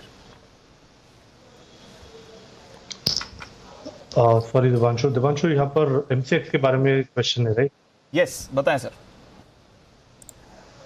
दिवांशु, यहाँ पर ओवरऑल स्टॉक अपने एक डिक्लाइनिंग चैनल में ही लॉक्ड इन है। इनफैक्ट ऊपर के बाउंड्स अगर हम देखें तो 1400-1380 के आसपास काफ़ी सप्लाई प्रेशर है, एंड नीचे सपोर्ट काफ़ी एविडेंट है लगभग 1180-1200 के लेवल्स में। तो वही उसी सपोर्ट से इसने वापस एक रिबाउंड दिया है, तो डेफिनेटली थोड़ा सा ऑप्टिमिस्टिक रहने में कोई हर्ज नहीं है। स्टॉप लॉस आपको यहाँ से लगाना चाहिए अराउंड 1255 के आसपास, एंड डिक्लाइन पे खरीदारी करने की सलाह होगी। ऑन द हायर साइड जैसे ही 1380 ये पर्टिकुलर जोन आ जाता है, वहाँ पर रिव्यू करने की सलाह होगी। तो फिलहाल तो किसी की लॉन्ग पोजीशन है एग्जिस्टिंग तो बने रहे, डिक्लाइंस मिलते हैं तो अक्यूमुलेट किया जा सकता है 1255 के स्टॉप लॉस के साथ। ओके, तो ये है आपके लिए एमसीएक्स, जहां पर 2 दिनों में बढ़िया तेजी बनी है, नतीजों के बाद स्टॉक एक्शन में रहा है। बारबेक्यू नेशन, इसके नतीजे आपके सामने आते हुए दिख रहे हैं। 6 करोड़ के मुनाफे के सामने 56 लाख का घाटा आया है कंपनी के लिए, तो ये एक इम्पैक्ट आप ज़रूर कंपनी पर आते हुए देख रहे हैं।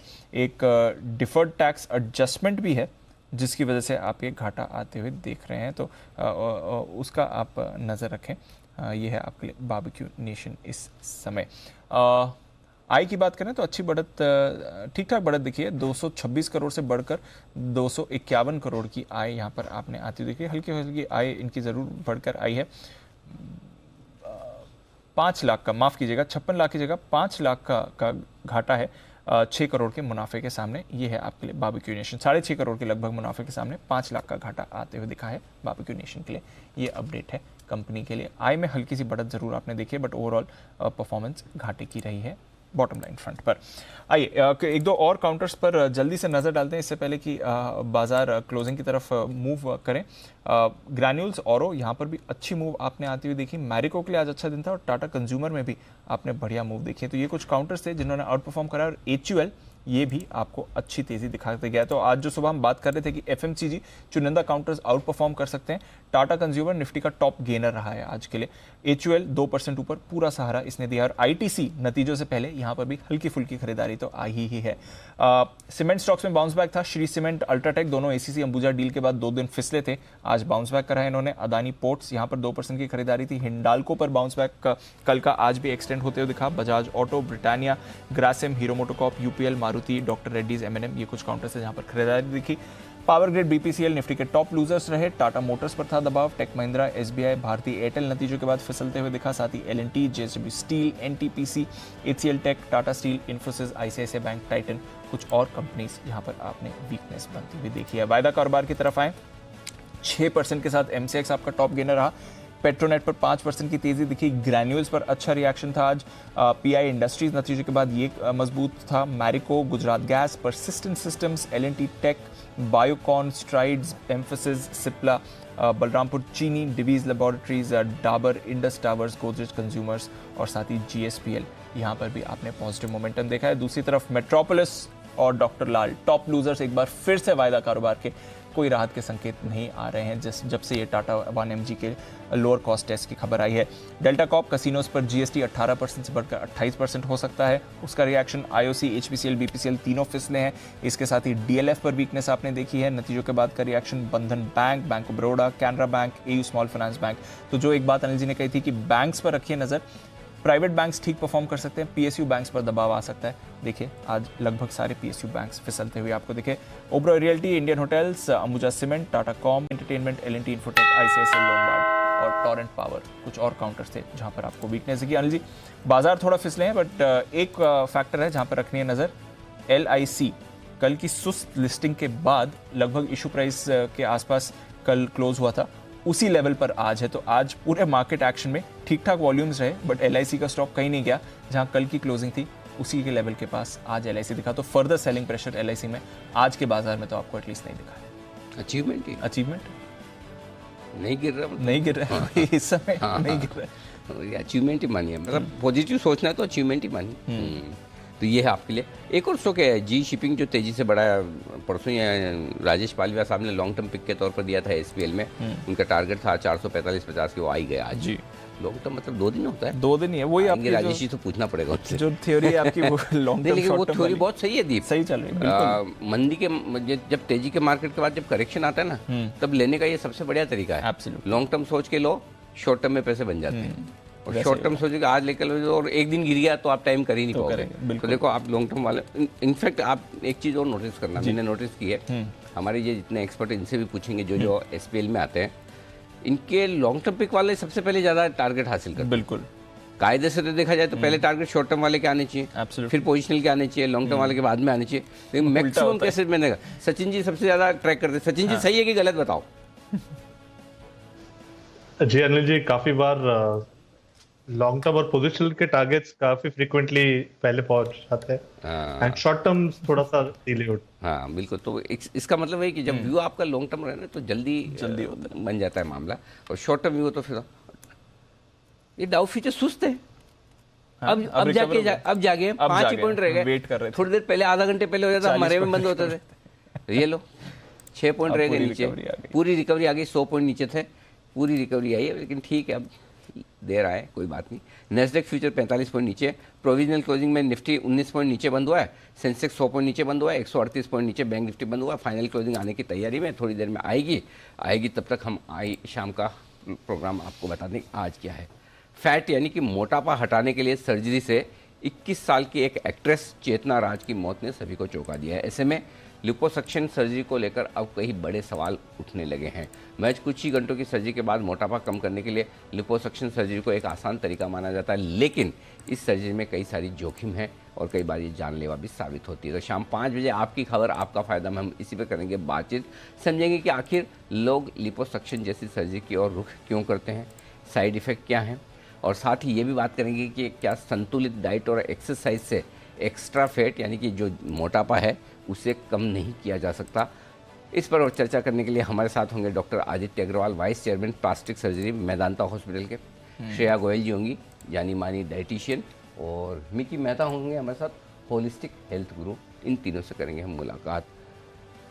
फैट पर आरी, जान पर भारी।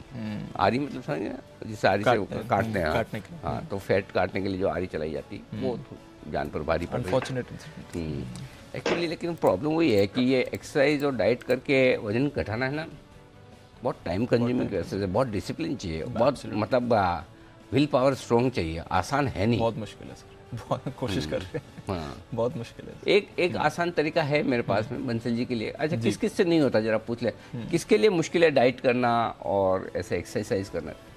अच्छा ऐसे जल्दी से हाथ मत खड़ा, Sumit ji, this is not achievement, okay Ashish ji. देखो सचिन जी तो साइकिल चलाने वाले, किरण जी रोज 10 किलोमीटर दौड़ते हैं। और अनिल जी, हाँ आशीष सर।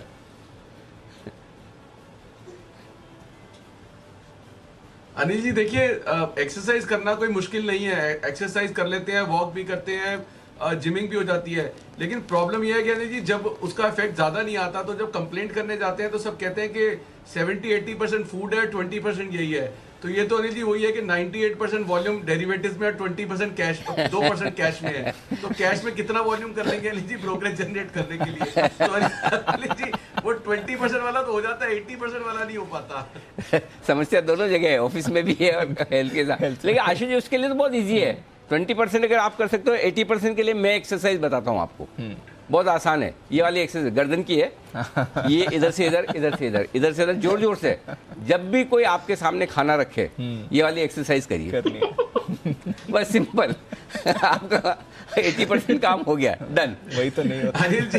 जी अनिल जी, अच्छा अनिल जी, आप जो साइड इफेक्ट की बात कर रहे थे जी, अनिल जी जो आप साइड इफेक्ट की बात कर रहे थे, मेरा मानना है अनिल जी खाने से भी अगर आप बिल्कुल क्रैश डाइट पे चले जाते हैं और 2-3 महीने करते हैं अनिल जी, जो टेम्परेरी होता है, उसके बाद आप जब नॉर्मल खाने पे आते हैं अनिल जी वो डबल इफेक्ट आ जाता है। तो अनिल जी वो मुझे वो सब नहीं करना, हम 20-30% वाले में ठीक है। बिल्कुल नहीं, ठीक बात है। अच्छा, एक चीज मेरे दिमाग में काफी दिनों से सवाल आ भी रहा था, मैं सोचा आज पूछ लूं, ये जिम में ऐसे फोटो खिंचवाने से भी वजन कम होता है या जाके एक्सरसाइज करनी पड़ती है? एनी आइडिया बंसल जी, आपको कोई आइडिया ऐसा? नहीं अनिल जी देखिए, जिम में तो वजन उसका कम होगा जो कुछ एक्सरसाइज करेगा। अनिल जी जो फोटो खिंचवाएगा उसमें कहाँ अनिल जी जिम असर करेगा, उसमें अनिल जी जिम काम नहीं करता अनिल जी। ओके, लेकिन जो भी करे, बट अनिल जी जिमिंग काफी मुश्किल है, मतलब कि इतना इजी नहीं होता अनिल जी। हाँ, काम तो कोई भी तो नहीं दो खाने तरह के के लोग अलावा। अनिल जी जिम जाते हैं, एक तो वो जो एक्सरसाइज करते हैं और दूसरा वो जो सिर्फ फोटो खिंचवाते हैं। हाँ ओके, तो आप एक्सरसाइज कब शुरू कर रहे हैं? अनिल जी मैं तो अनिल जी देखिए, अभी आपने जब पूछा कि कौन कौन एक्सरसाइज करने में दिक्कत आती है, तो मेरे मित्र कुणाल जी ने भी हाथ खड़ा करा था, तो मेरे और भी मित्र हैं कुणाल जी जैसे, तो मैं तो उनको अनिल जी मोटिवेट करने के लिए तस्वीरें डालता हूँ अनिल जी। अनिल जी जी आशीष सर। अनिल जी एक वो बहुत पुरानी कहावत है, आपने सुनी होगी, फिर भी मैं सबकी कंजम्पशन के लिए रिपीट कर देता हूँ। All most desirable things in life are either sugary और फ्राइड और इलीगल और married to somebody else. Oh वाह, क्या बात है। इतनी रिसर्च हमारी पहले की भी नहीं है फंडामेंटल पे, मैंने तो पहली बार ही सुना। मैंने पे लिख के रखना पड़ेगा, नोट करना पड़ेगा। बट एनीवे, बढ़िया बात यह है कि कुछ न कुछ हेल्थ के लिए करते रहें जरूर, बिल्कुल, ताकि आपको इस तरह के शॉर्टकट ना लेने पड़े। लेकिन शाम का विशेष शो ये मिस मत कीजिएगा। अगर आप भी मोटापे से मुक्ति लेना चाहते हैं तो फिर आपके लिए बेहतर ऑप्शंस क्या हैं ये बताएंगे हम शाम को 5 बजे। कई लोग डाइवर्सिफिकेशन के नाम पर पोर्टफोलियो में फंड की मतलब भीड़ जमा कर देते हैं, बहुत सारे फंड, ये भी ले लो, वो भी ले लो, वो भी ले लो, ढेर सारे म्यूचुअल फंड स्कीम्स आपके पास आ जाती है। ऐसे में एक ही कैटेगरी या एक ही म्यूचुअल फंड की कई सारी जो स्कीम्स होती है, अलग अलग स्कीम्स होती है, उन्हें संभाल कर रखना बड़ा भारी काम है। इसलिए आज मनी गुरु में हम आपको ये बताने वाले कि आपके पोर्टफोलियो में आइडियली कितने फंड होने चाहिए, कितनी स्कीम्स होनी चाहिए, ठीक है ना। साथ ही NFO अवधि में अगर आप नया फंड ऑफर आ रहा है, जैसे पब्लिक इशू आता है, वहाँ पे बात अलग है, लेकिन क्या म्यूचुअल फंड के NFO में भी पैसा लगाने में कोई इस तरह का फ़ायदा है, ये सब बात करेंगे आज 6:30 बजे। भीड़ नहीं, कितने फंड सही, शाम की हमारी ये खास पेशकश। हमारे साथ होंगे कल्पेश आशर साहब, सर्टिफाइड फाइनेंशियल प्लानर। भारत ने अपनी घरेलू जरूरतों को ध्यान में रखते हुए गेहूं एक्सपोर्ट्स पर कर दिया है बैन। और बैन ऐसा किया कि पश्चिमी देशों को लग गई मिर्ची, भड़क गया एकदम, और भारत को भला बुरा कहने लगे हैं। लेकिन बहुत ही दिलचस्प कदम उठाते हुए चीन ने भारत के खिलाफ बोलने पर G7 देशों को जमकर खरी खोटी सुनाई है। और चीन ने यह कहा कि गेहूं पर उन्होंने भारत को तो साथ दिया ही है, साथ ही पश्चिमी देशों की भारत को धमकियों और पूरे ग्लोब में गेहूं पर मची खलबली का आज हम करेंगे विश्लेषण 360 डिग्री। रात 8 बजे हमारी कवर स्टोरी, गेहूं पर ग्लोबल गर्मी, ग्लोबल वार्मिंग होगी गेहूं पर।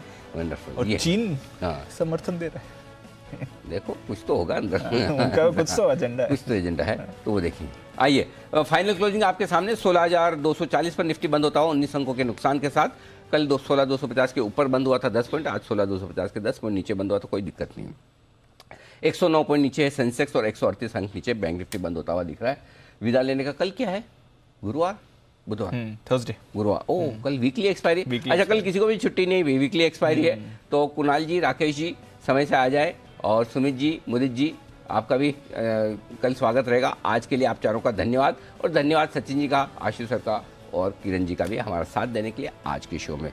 इजाज़त मुझे और दीप दोनों को दीजिए। मृत्युंजय हमारे साथ तैयार है आगे आपको कमोडिटी बाजार का पूरा एक्शन बताने के लिए। मृत्युंजय, सोना 50,000 के नीचे ही है, 50,000 के ऊपर अभी आ गया है सर, लेकिन चाल बहुत सुस्त है। मतलब महज 20 रुपए ऊपर है MCX पर गोल्ड इस वक्त, और लेकिन एक्शन है कॉटन में। और जैसा कि हमने आपको पहले भी बताया था कि कॉटन में जब भी कोई खबर आती है कीमतों को काबू में करने वाली खबर, उसके बाद दाम और बेकाबू हो जाते हैं। और अभी देखिए कॉटन में फिर से तेजी आई है, 200 रुपए ऊपर है कॉटन। ये हाल तब है जब कल एक बहुत महत्वपूर्ण मीटिंग हुई और साफ साफ ये चेतावनी टेक्सटाइल इंडस्ट्री को दी गई है कि एक्सपोर्ट कम करें, कीमतों को काबू में रखें, नहीं तो एक्सपोर्ट के ऊपर बड़ी सख्ती की जाएगी। तो सवाल ये है कि आखिर इस तरह के कदमों का इम्पैक्ट हो क्यों नहीं रहा मार्केट के ऊपर।